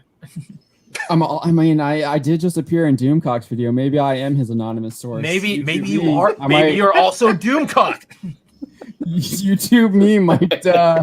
I might actually be the real source there. Have you ever seen John and Doomcock in the same room? But no, for people who don't know, there's a user who likes to every so often get up in our mentions, or maybe not in our mentions, but they mention us because they believe that for some reason John is WDW Pro, and so they think that John creates rumors to feed to WDW Pro, he writes them as WDW Pro, we report them, and then everybody else reports them, and then the quartering gets it. That's this weird conspiracy that I don't understand where it comes from. What is this? The only connection this person ever draws is that John reports on something that WDW Pro wrote about. That's all their evidence is, and I never understand it. It's awesome. I literally usually question. I know those rumors too in that article, but Restrogram says a demasking of Doomcock will reveal himself to be John's clone. I do have to do another. I do want to record another video for Doomcock. I have this. I'm going to spoil it. So we've only got 13 people watching. So. I have this idea too. Keep in mind. Yeah. We'll see how far, if they get this far. We're 2.5 hours in. My idea, and only my wife has heard this, and I have not pitched this to Doomcock either, but I love Doomcock's skit with his thing that he's got going on with Harvey, and that Harvey will eventually destroy the world once Doomcock pushes the button. So my idea is that I'm gonna keep blackpilling, providing blackpilling news about how Marvel and Disney and everything is just getting really bad, and then eventually I'll be all right, Doomcock, this next report will have to at least tempt you to push the button to release Harvey. And then obviously Doomcock will never push the button. And so I will try to then get in direct communication with Harvey to work with finding the location to Doomcock's lair in the center of the earth. And then my whole goal will be to try and release Harvey to destroy it all, so it can be rebuilt. So that's kind of like something I might just work it out. It's a long play, and just it's something I thought about to have fun with. So I don't know. But yeah, I'm actually Doomcock. No, I'm not. No, Doomcock is I'm not Doomcock. It would be funny if I was, though. That would be funny if I was, but I'm not. Man, maybe dimensional chess. I want to show this, but I don't know if we should. I don't want to bombard the guy. Oh well, he's a public Twitter user. You're trying to find the guy, like. With I have it. Yeah, I found it. Let's see it. There, he talks about it all the time. So, here's from February. Who's this guy? Hot potato. Hot potato. Okay. No. Where is the Quartering getting his fascist news from? Matt McGloin of Cosmic Book. It's either Matt or John F. Trent from Bounding into Comics or Pirates and Princesses. All alt-right fabricated hate news. Blah blah blah. But that's not it. Here's another one. Am I in the right window? Yes, I am. Yeah. Notice the Quartering, along with Geeks and Gamers, took to the propaganda airwaves like Joseph Goebbels using Raylo slurs, weirdo slur, and your opinions are attacks and your research are lies. And where do they all get their rumor topics for YouTube videos? John F. Trent. And of course, he's replying to rewriting Ripley. I was actually. I don't think we're mentioned in that. They did not mention us at all. We are. In. There's one mention of us. It's the graph of how much money do these people make, do these YouTube channels make from their videos, and we're just listed on there. That's our only mention. Yeah, we're making millions apparently or something. Yeah, according to them. I'd like to see it. Yes, I'm making millions living with my mother-in-law. So the Quartering has been reading articles from WDW Pro now. Who is that? I'm pretty convinced it's just his fascist pal, John F. Trent of Bounding into Comics. I don't understand what somebody try and help me out with this freaking Pepe Silva evidence board here, because he underlines that WDW is a reliable source, spicy social media takes, and spicy. But those are all from WDW Pro, and then a random thing from John talking about the Muppets. I know, I don't understand what it is. And it's me writing a rumor about that when about his rumor, WDW Pro's rumor. And it's true though, because if you actually go to the oh wait, no, so the rumor, okay, sorry, I read that wrong. It says Disney describing its own shows as offensive to stave off BLM and other far left protests. I mean, I buy that rumor. I do too. Yeah, but that's the thing. They're not even related. What you wrote is not the only reason it's tagged with WDW Pro is because they wrote about it. It's so dumb. But the guy keeps going, because then we've got, and with what was it? Oh, the serfs. He's talking about the Quartering, blah blah blah. And with racism in the air again trending, Comicsgator / Fandom Menace will be upset with Falcon Winter Soldier this week. WDW Pro, I think, is John F. Trent of Bounding into Comics. Quotes a YouTube guy of 3,000 subs who was Comicsgate. Clownfish TV cites the website he and his wife write for. For some reason, you are W. No, he's just. I don't know what the hell he's pulling in. He's trying to point out that the viewership Soldier numbers had tons of viewership. But then, he talks about you covering Rabbi Tiz. Yeah, he's upset that I did an article on Svi's Rabbi Svi's rant. Yeah, and that's his great content. It's hilarious. Because WDW Pro also wrote a story about that. That makes you him. The Falcon and the Winter Soldier interest has collapsed. I mean, that's true. Samba TV literally said between episode 1 and 2 it lost 400,000 viewers. So. Although it went back up. By the end, it went back up. So who knows where those 400,000, I guess those 400,000 people came back. But they got another 400,000. I do see Jay Lee is here. Hail, Jay Lee. Hail, Jay Lee. What's up, Jay Lee? we totally got sidetracked from Eternals and Shang-Chi. Oh yeah, that's what we were talking about. Let's go back to Shang-Chi because I know Drew had something to say here, and he wanted to talk about how like these people have like figured it out, but like there's like Variety cites a bunch of these Weibo users, so if you scroll down real quick, you might need to zoom out on this one a little bit. There we go. I think we did this one. Oh, this person says, I hope China Film and the censorship authorities won't be bought out by this. This kind of film is not worthy of coming to China to make money off us while calling us fools. I like the won't be bought out by this because it's the same thing we say. Like, it's bullshit. Yeah. Like, we're not gonna fall for it. Yeah, I thought that was hilarious too. I found that like, oh, the Chinese people literally have the same criticisms we do. Very interesting. And we know Disney doesn't care about them, Mulan. So they're not going to care about us. But there's a couple more that I found really interesting too. So they don't. If you keep going, they actually don't like that it's Simu Liu and Awkwafina, because they think that they're racial stereotypes that Western producers. Foreigners just love to deliberately cast Asian actors with squinty eyes. There are many actors in China and Asia with big eyes and prominent features. Yeah, and then one user says that Marvel Studios, quote, discriminates against Chinese people's appearances, end quote. What? Because they think I guess the idea is that they only cast people that look that way, like stereotypically Asian.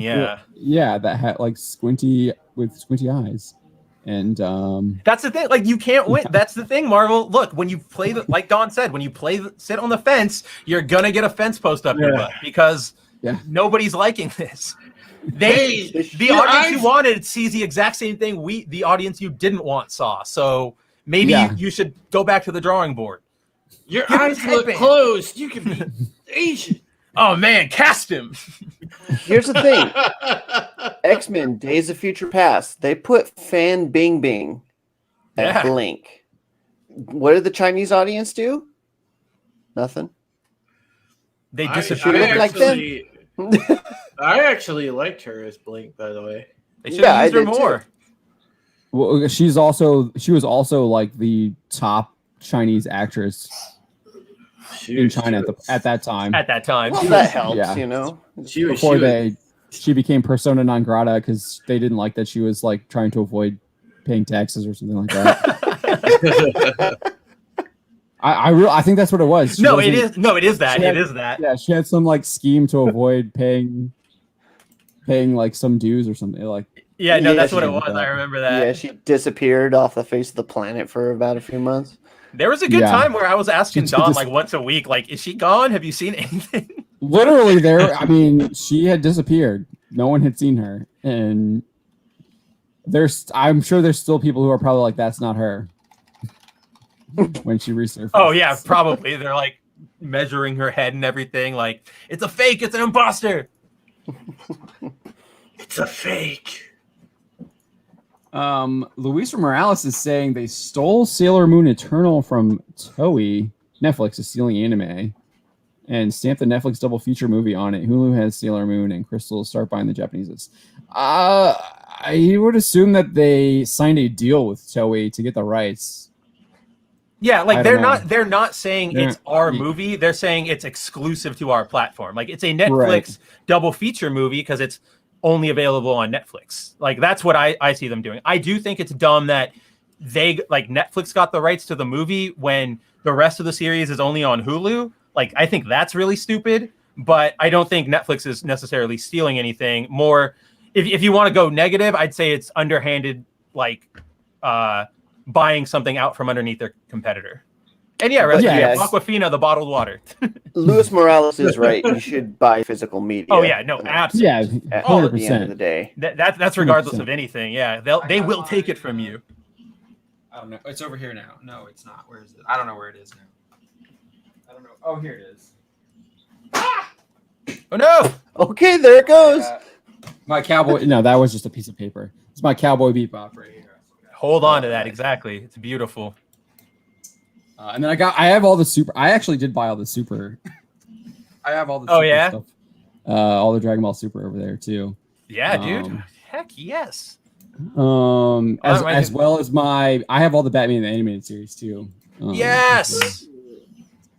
One year, I don't know why I just remembered this. 1 year for my birthday when I was a teenager, I asked my parents, like on my list, I was like, I want Batman the Animated Series or Superman the Animated Series on DVD. Like, I love the shows, I just want to watch them.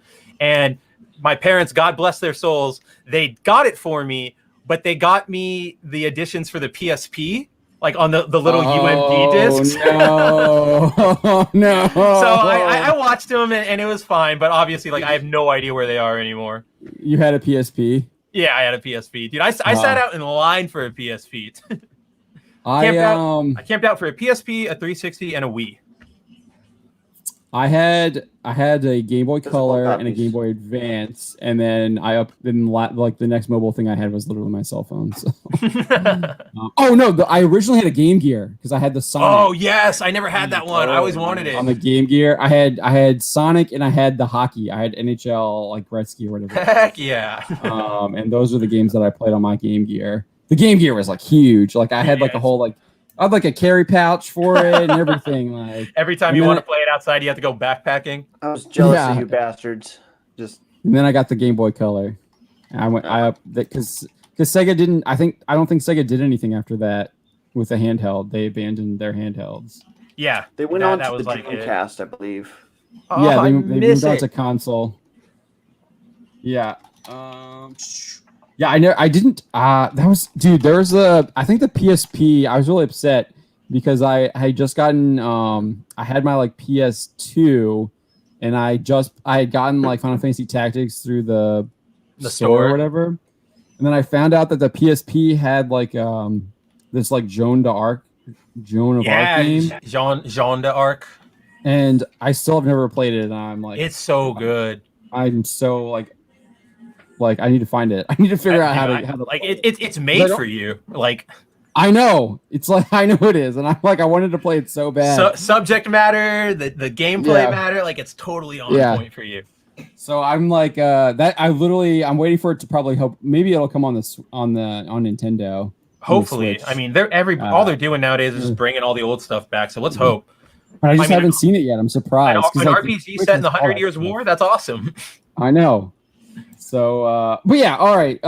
This last guy also says here, or I guess it's not the last guy. There's another person here. These are characters created solely for the purpose of getting a slice of the big cake that is China's enormous box office. There is no soul in them at all. The hodgepodge of Asian elements in the movie are unintelligible. I'm assuming he's just referring to the trailer, and that's exactly the point you were making, right, Drew, earlier? Mm-hmm.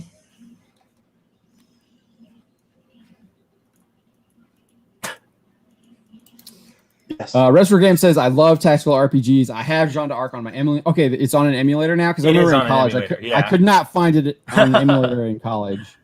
I could get all the Nintendo stuff. Like I played all the Pokemon. Oh yeah, dude. That's what I did in college too. all the Pokemon games I had missed, I found them on an emulator. And then I also played the 64 game called Ogre Tactics. Ogre 64, Tactics, which is freaking so awesome. Good. It's almost like a simulator game. That you would describe it now as almost a sim game. Yeah. Because you do move the characters and stuff, but they kind of auto fight when they do fight.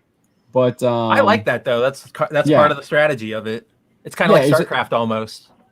Or Warcraft. Yeah, and you had to really like build the characters the way you wanted to build them and stuff. So there was I liked it because there was strategy there. And it was different. I've never seen a real strategy. I've never seen a game like that since then. Which I'm shocked, but I love that game. And it had like the job. It had like the job, you would like get new jobs and stuff. Yeah. OC Steve just showed up. He says, "What you hating on?" I know. I was going to tell him. Shang-Chi and Eternals, and what else? A certain Eastern government and yeah, I guess the government. X-Men writers. Yep. Yeah, Marvel Comics writers, Jerry Duggan. We know what's good for you. Yeah. YouTube Me says nights. Good night, YouTube Me. Later, YouTube Me. Later, brother. I thought he was in Australia. Shouldn't it be like morning for him right now? He's sleeping in the morning? Maybe he's got a night job.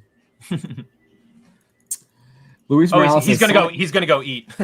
Oh, okay. That's what he said. He's selling us good night. Okay. Yeah, he's saying he's night to us.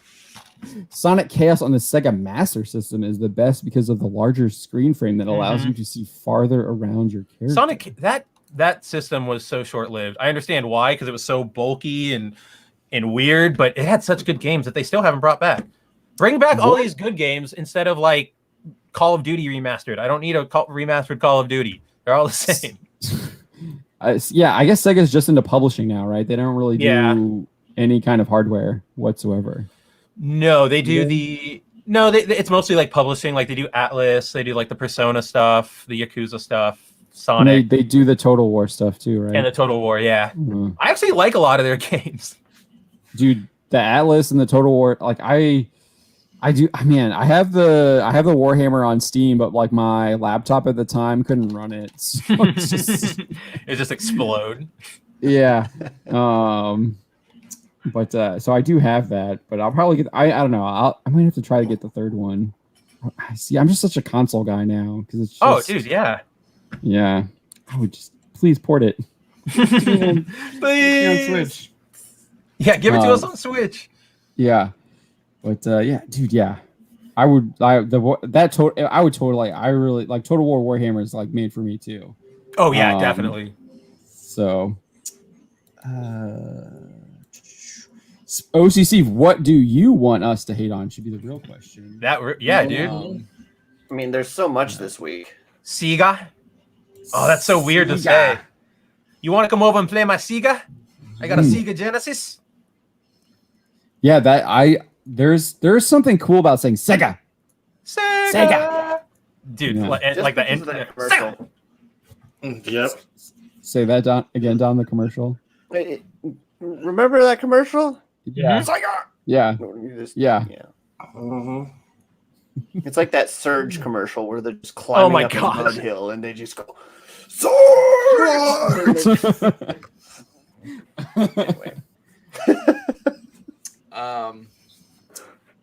Luis says Famicom Mukashi Buna Shinoni. Oh my gosh. Gashini and Yuyuki deserve translated. Sorry, I clicked on it. Oh. Famicom Detective Club is getting it. I would love to see Switch ports of Popotan, Sakura Wars. Oh, Sakura Wars, please. I've heard good things about the Sakura Wars. It's a really good series. I like it. I definitely think that needs to come. I think didn't it just get a PC port, I think? I mean, that's not Switch, but I do think it should come. I saw something about that. 2019. As soon as I said it. It debuted on the PlayStation 4. What did? Sakura Wars game app introduces new character. Is there a mobile app? Must be. Probably a mobile game. Sakura Wars mobile game. Yeah, there's a mobile game, I guess. Sakura Wars smartphone game end service on June 30th. I didn't even know there was a mobile app. Tite Kubo worked on one of the games. Like, come on.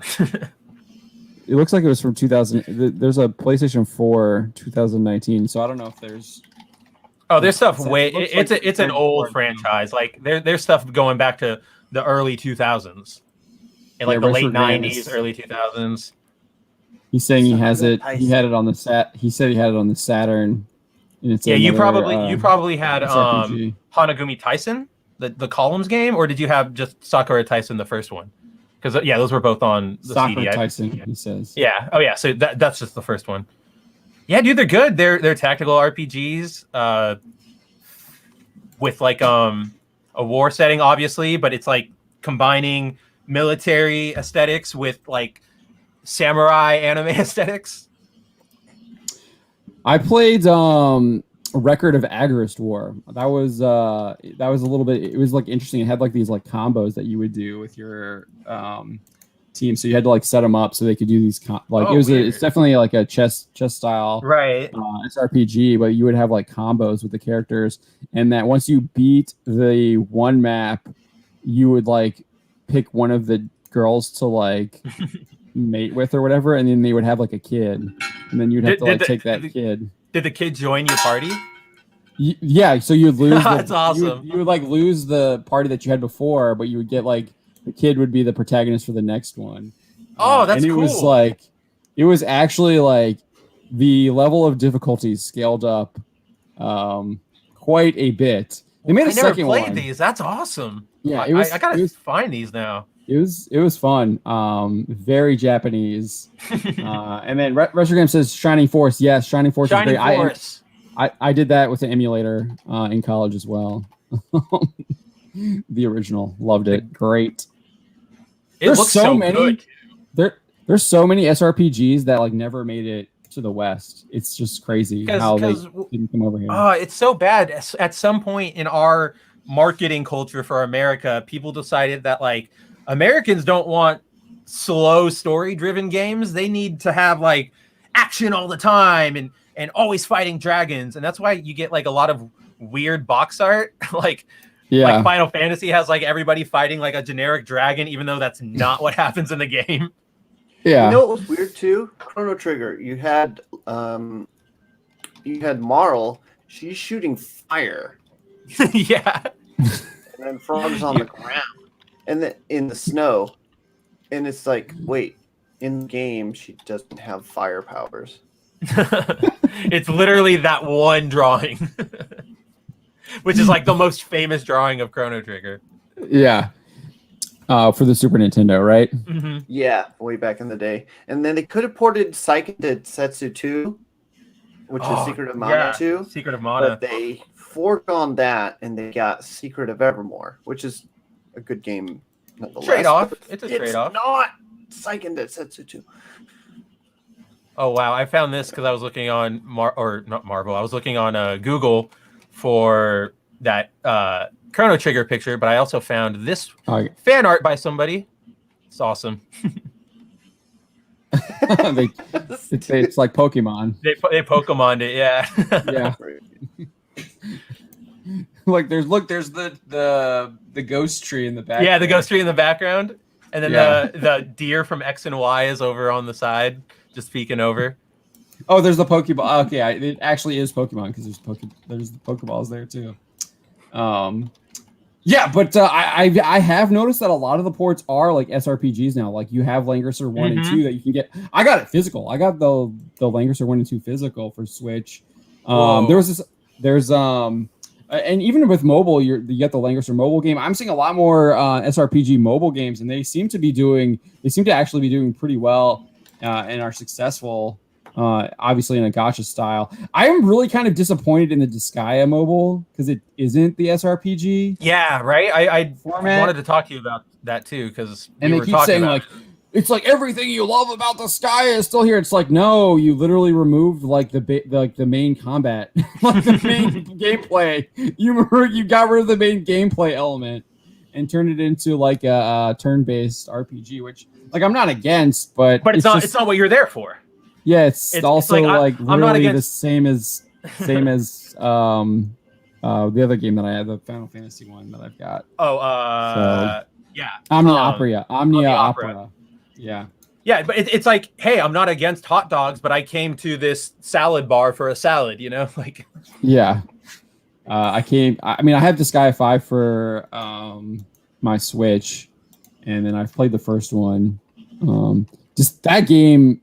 You want to talk about like hardcore grinding? Oh yeah, dude.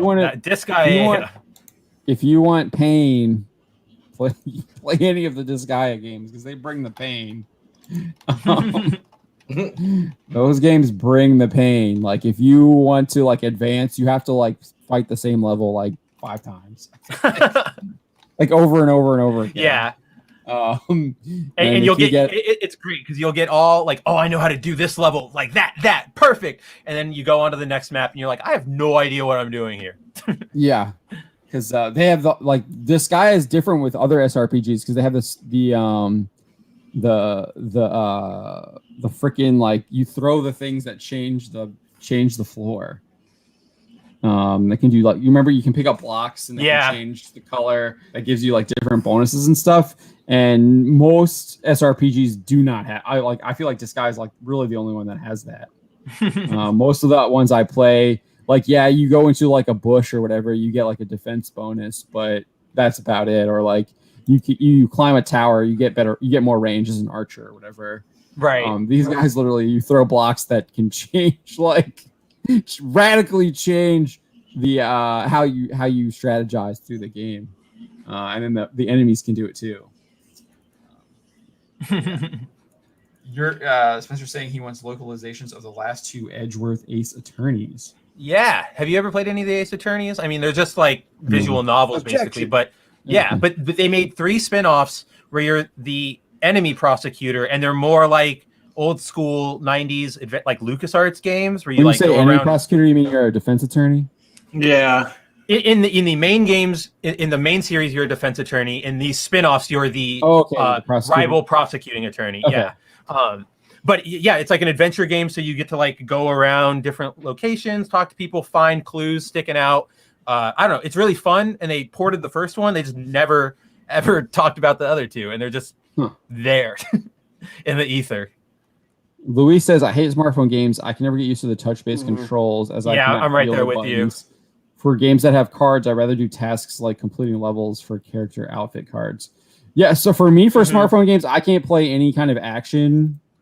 Yeah, like we were talking about Genshin a couple weeks ago. It's almost impossible to play. No, I do not understand how people play any kind of action-oriented game on their smartphone or their tablet. Like Fortnite? How do people play Fortnite and are good at it?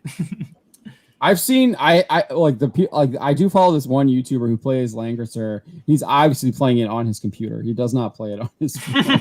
Because you can see his like mouse. You see his mouse. Oh, like moving around in his videos that he does. He's like moving his mouse. Like, so when I play smartphone games, that's why I think that's why you see the base like why Omni Opera is like so successful, because it doesn't require like tapping or like moving your fingers or anything like that. It's like, okay, this is a skill I want to use. Like, you have that turn base, and like I can play those ones because it's like easier to like, okay, I can move my guy this here to defend this character, and then I can like use an AoE to attack this person. And it's like turn based. And so I think, I don't know, to me, turn based games work on mobile. Yeah, because you can just like pick the menu and stuff. Yeah. I'll admit, like, once you're out of those fights and you have to like traverse the overworld map, that's when it gets weird, obviously, because the control thing comes back up. But you have that. Yeah. Omni Opera and Omni Opera doesn't have that. And Teppen doesn't have that. Yeah. Yeah, you just click the next map area. And you move. Yeah, like I like that. Like you got to make it for the platform, not just bring it over from another platform. Yeah, Heretic Prince, welcome. Heretic Prince. Hey. Don't smartphones have controller? Yes, but who wants to carry around a controller attachment when you're in your pocket? No thanks. I'm not gonna do that. And then like if I'm at home, I'd rather just, where I would be with a controller, I'd rather just play it on a big game on a screen. My Switch literally just sits in its mount or whatever, and same here. in the docking station, and it's literally a console. I will never play that mobile. And I have like the extra attachments, and to me, it's just too wide. Yeah, like it's too wide. It is really weird to play. My hands don't fit it. The most mobile I played was when I was reviewing, Atelier Ryza a couple months ago. Because there were some moments where I had to like go somewhere, and my parents were driving, so I grabbed the console. It's just awkward. I don't know. My hands start to hurt a little while after using it. I don't know. I just don't feel like my hands fit it. Like exactly. Plug my controller in. Like I remember there was one point when my wife and I were at the old townhouse, and she wanted to watch TV or whatever, and I would like and I wanted to play my Switch, so I would just take the Switch off of the thing, like so it wasn't hooked up to the TV, put it on like the couch or whatever, prop it up, and like have the controller plugged in, still using the controller, and I was not using the hand grip stuff. So yeah. And I like the Pro controllers; they feel good. Yeah, the Pro controller works really well for the Switch. Retrogram says those Joy-Cons weren't designed for human hands. Dude, they were not. They're not. I anytime I see anyone like actually like out with a Switch, I'm like, what are you doing? Like, Dude, what are you same doing? here. I'm like, how? Why? Like, it's gonna break. I saw a kid once. I saw a teenager once playing a Switch in a park, and then his friends were like, "Let's go! Like, we're gonna go do something else." And he's like, "Okay."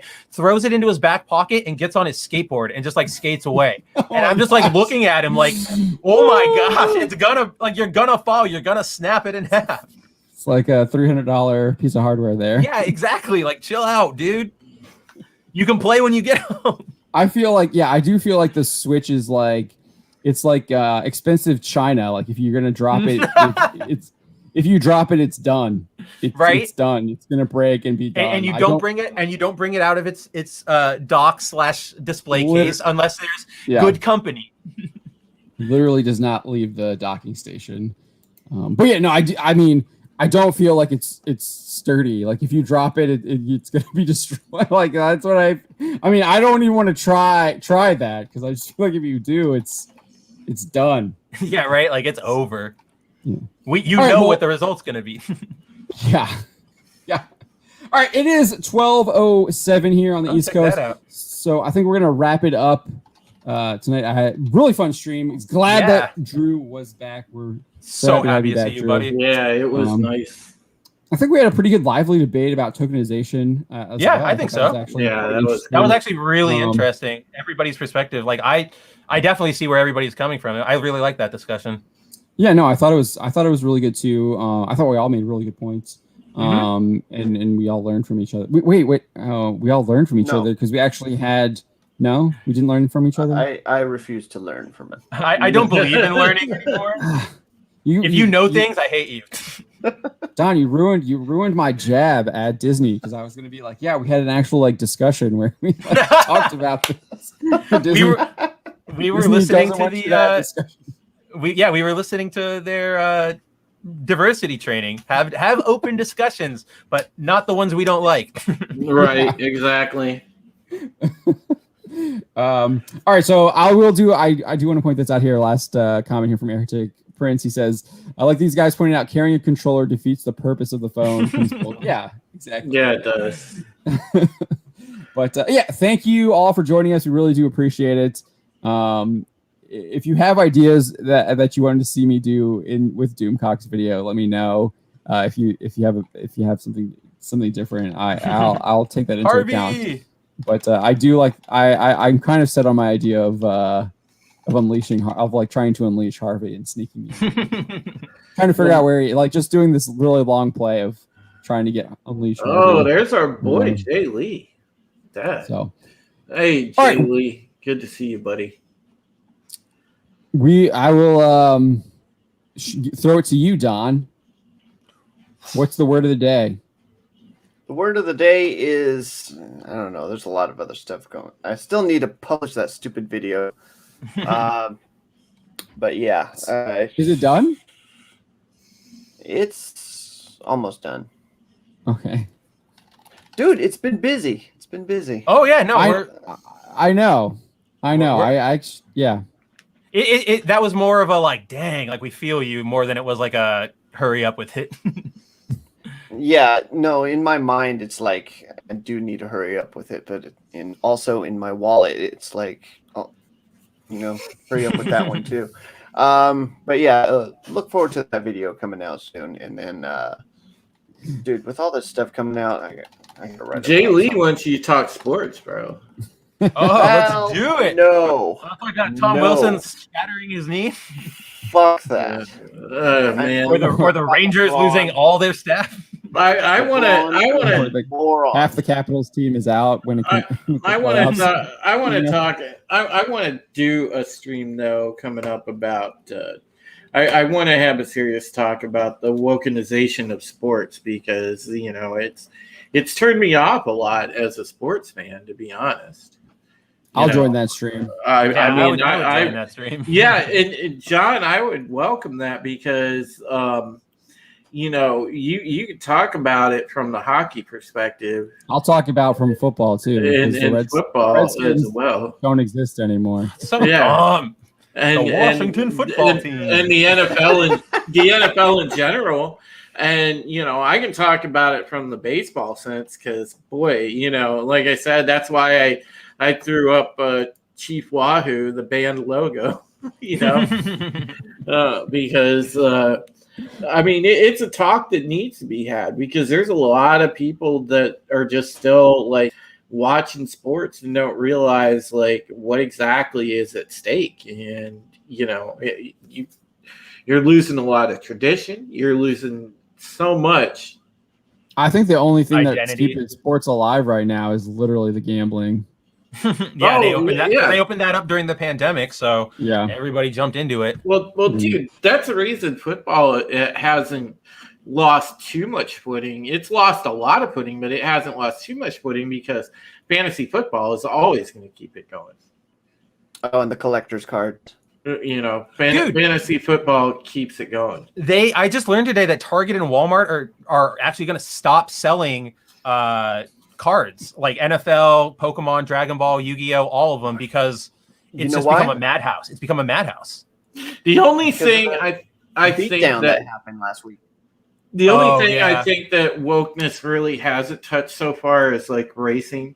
I don't think NASCAR is taking it out. Oh, dude, what's his name? not. Bubba Wallace, freaking Bubba Wallace. Well, the Bubba main Wallace, series is totally like wokeified, but I will like the local tracks have not. But yeah, the main series is totally like. No, I mean you look at stuff. Any chance they get, they try and push Bubba Wallace. Well, like the NHRA.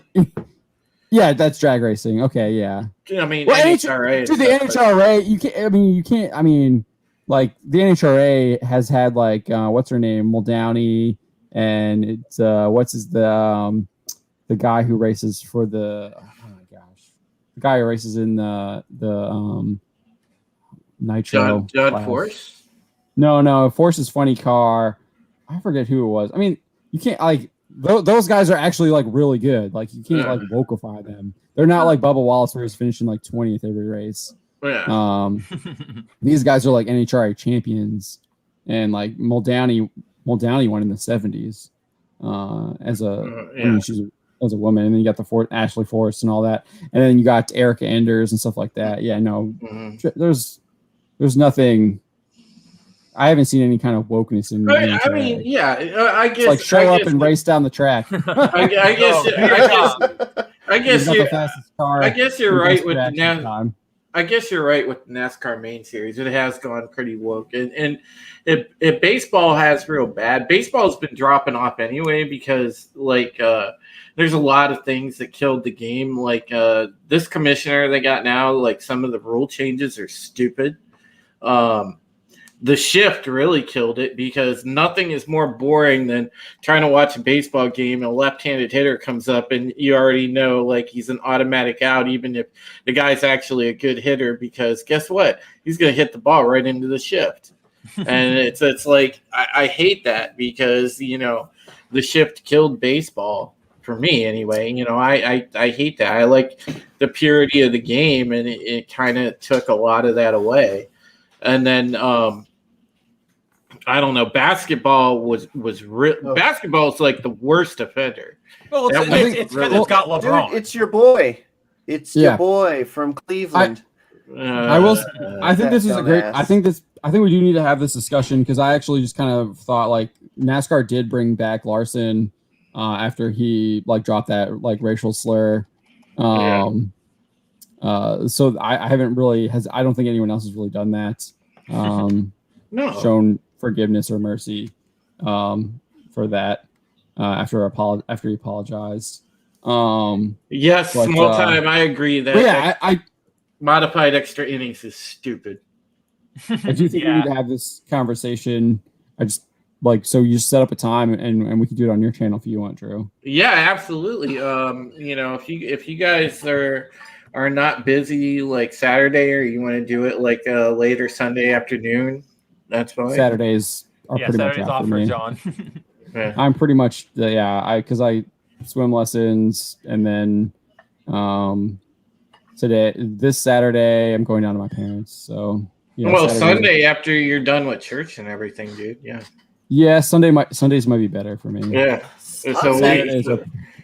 Saturdays are pretty much out. So yeah, we'll see if we can throw something together for Sunday or whatever. If you guys want to jump on and talk about that, because it would be fun, and it's a very good, relevant topic, and a lot of our audience would jump in for that because we've all been growing up in some form or fashion on sports, whether it be basketball, baseball, football, hockey, racing, whatever it may be. Yeah. So.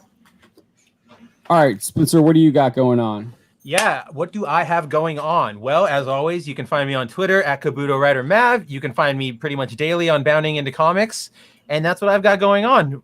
As always, it's been incredible to hang out with you guys on a Wednesday, from everybody on the panel to everybody in the chat. Like John said, it was really fun, really great. And yeah, come back, check us out on Tuesday for our Daily Stupid live stream, and then find us right back here, same bat time, same bat channel for the Black Pill stream next Wednesday.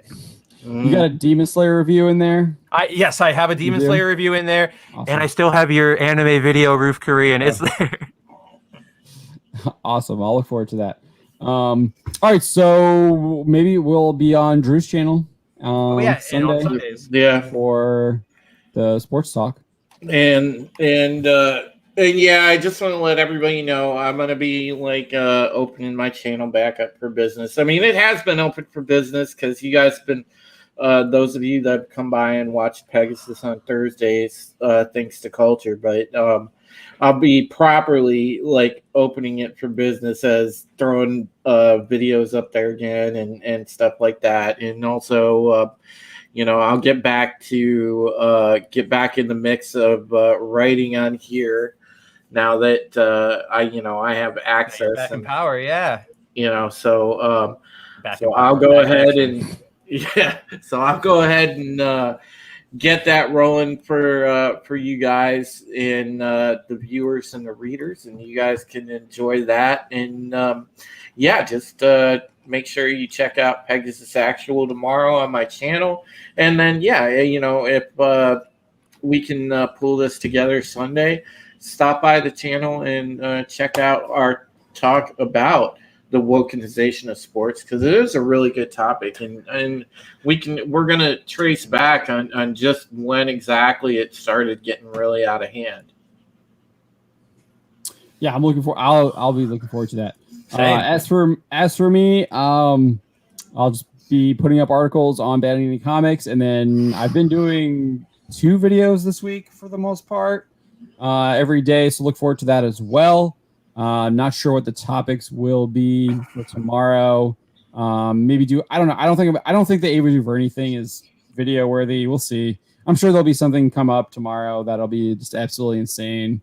That we'll have to cover. So look forward to those videos for tomorrow. So thank you all. Hope you have a great night, and we will see you next Tuesday for Daily Stupid Live. Starts at 7 p.m. Eastern Time, and then back here again for the Black Pill stream at 9 p.m. Eastern. Have a good night. Take it easy. Later.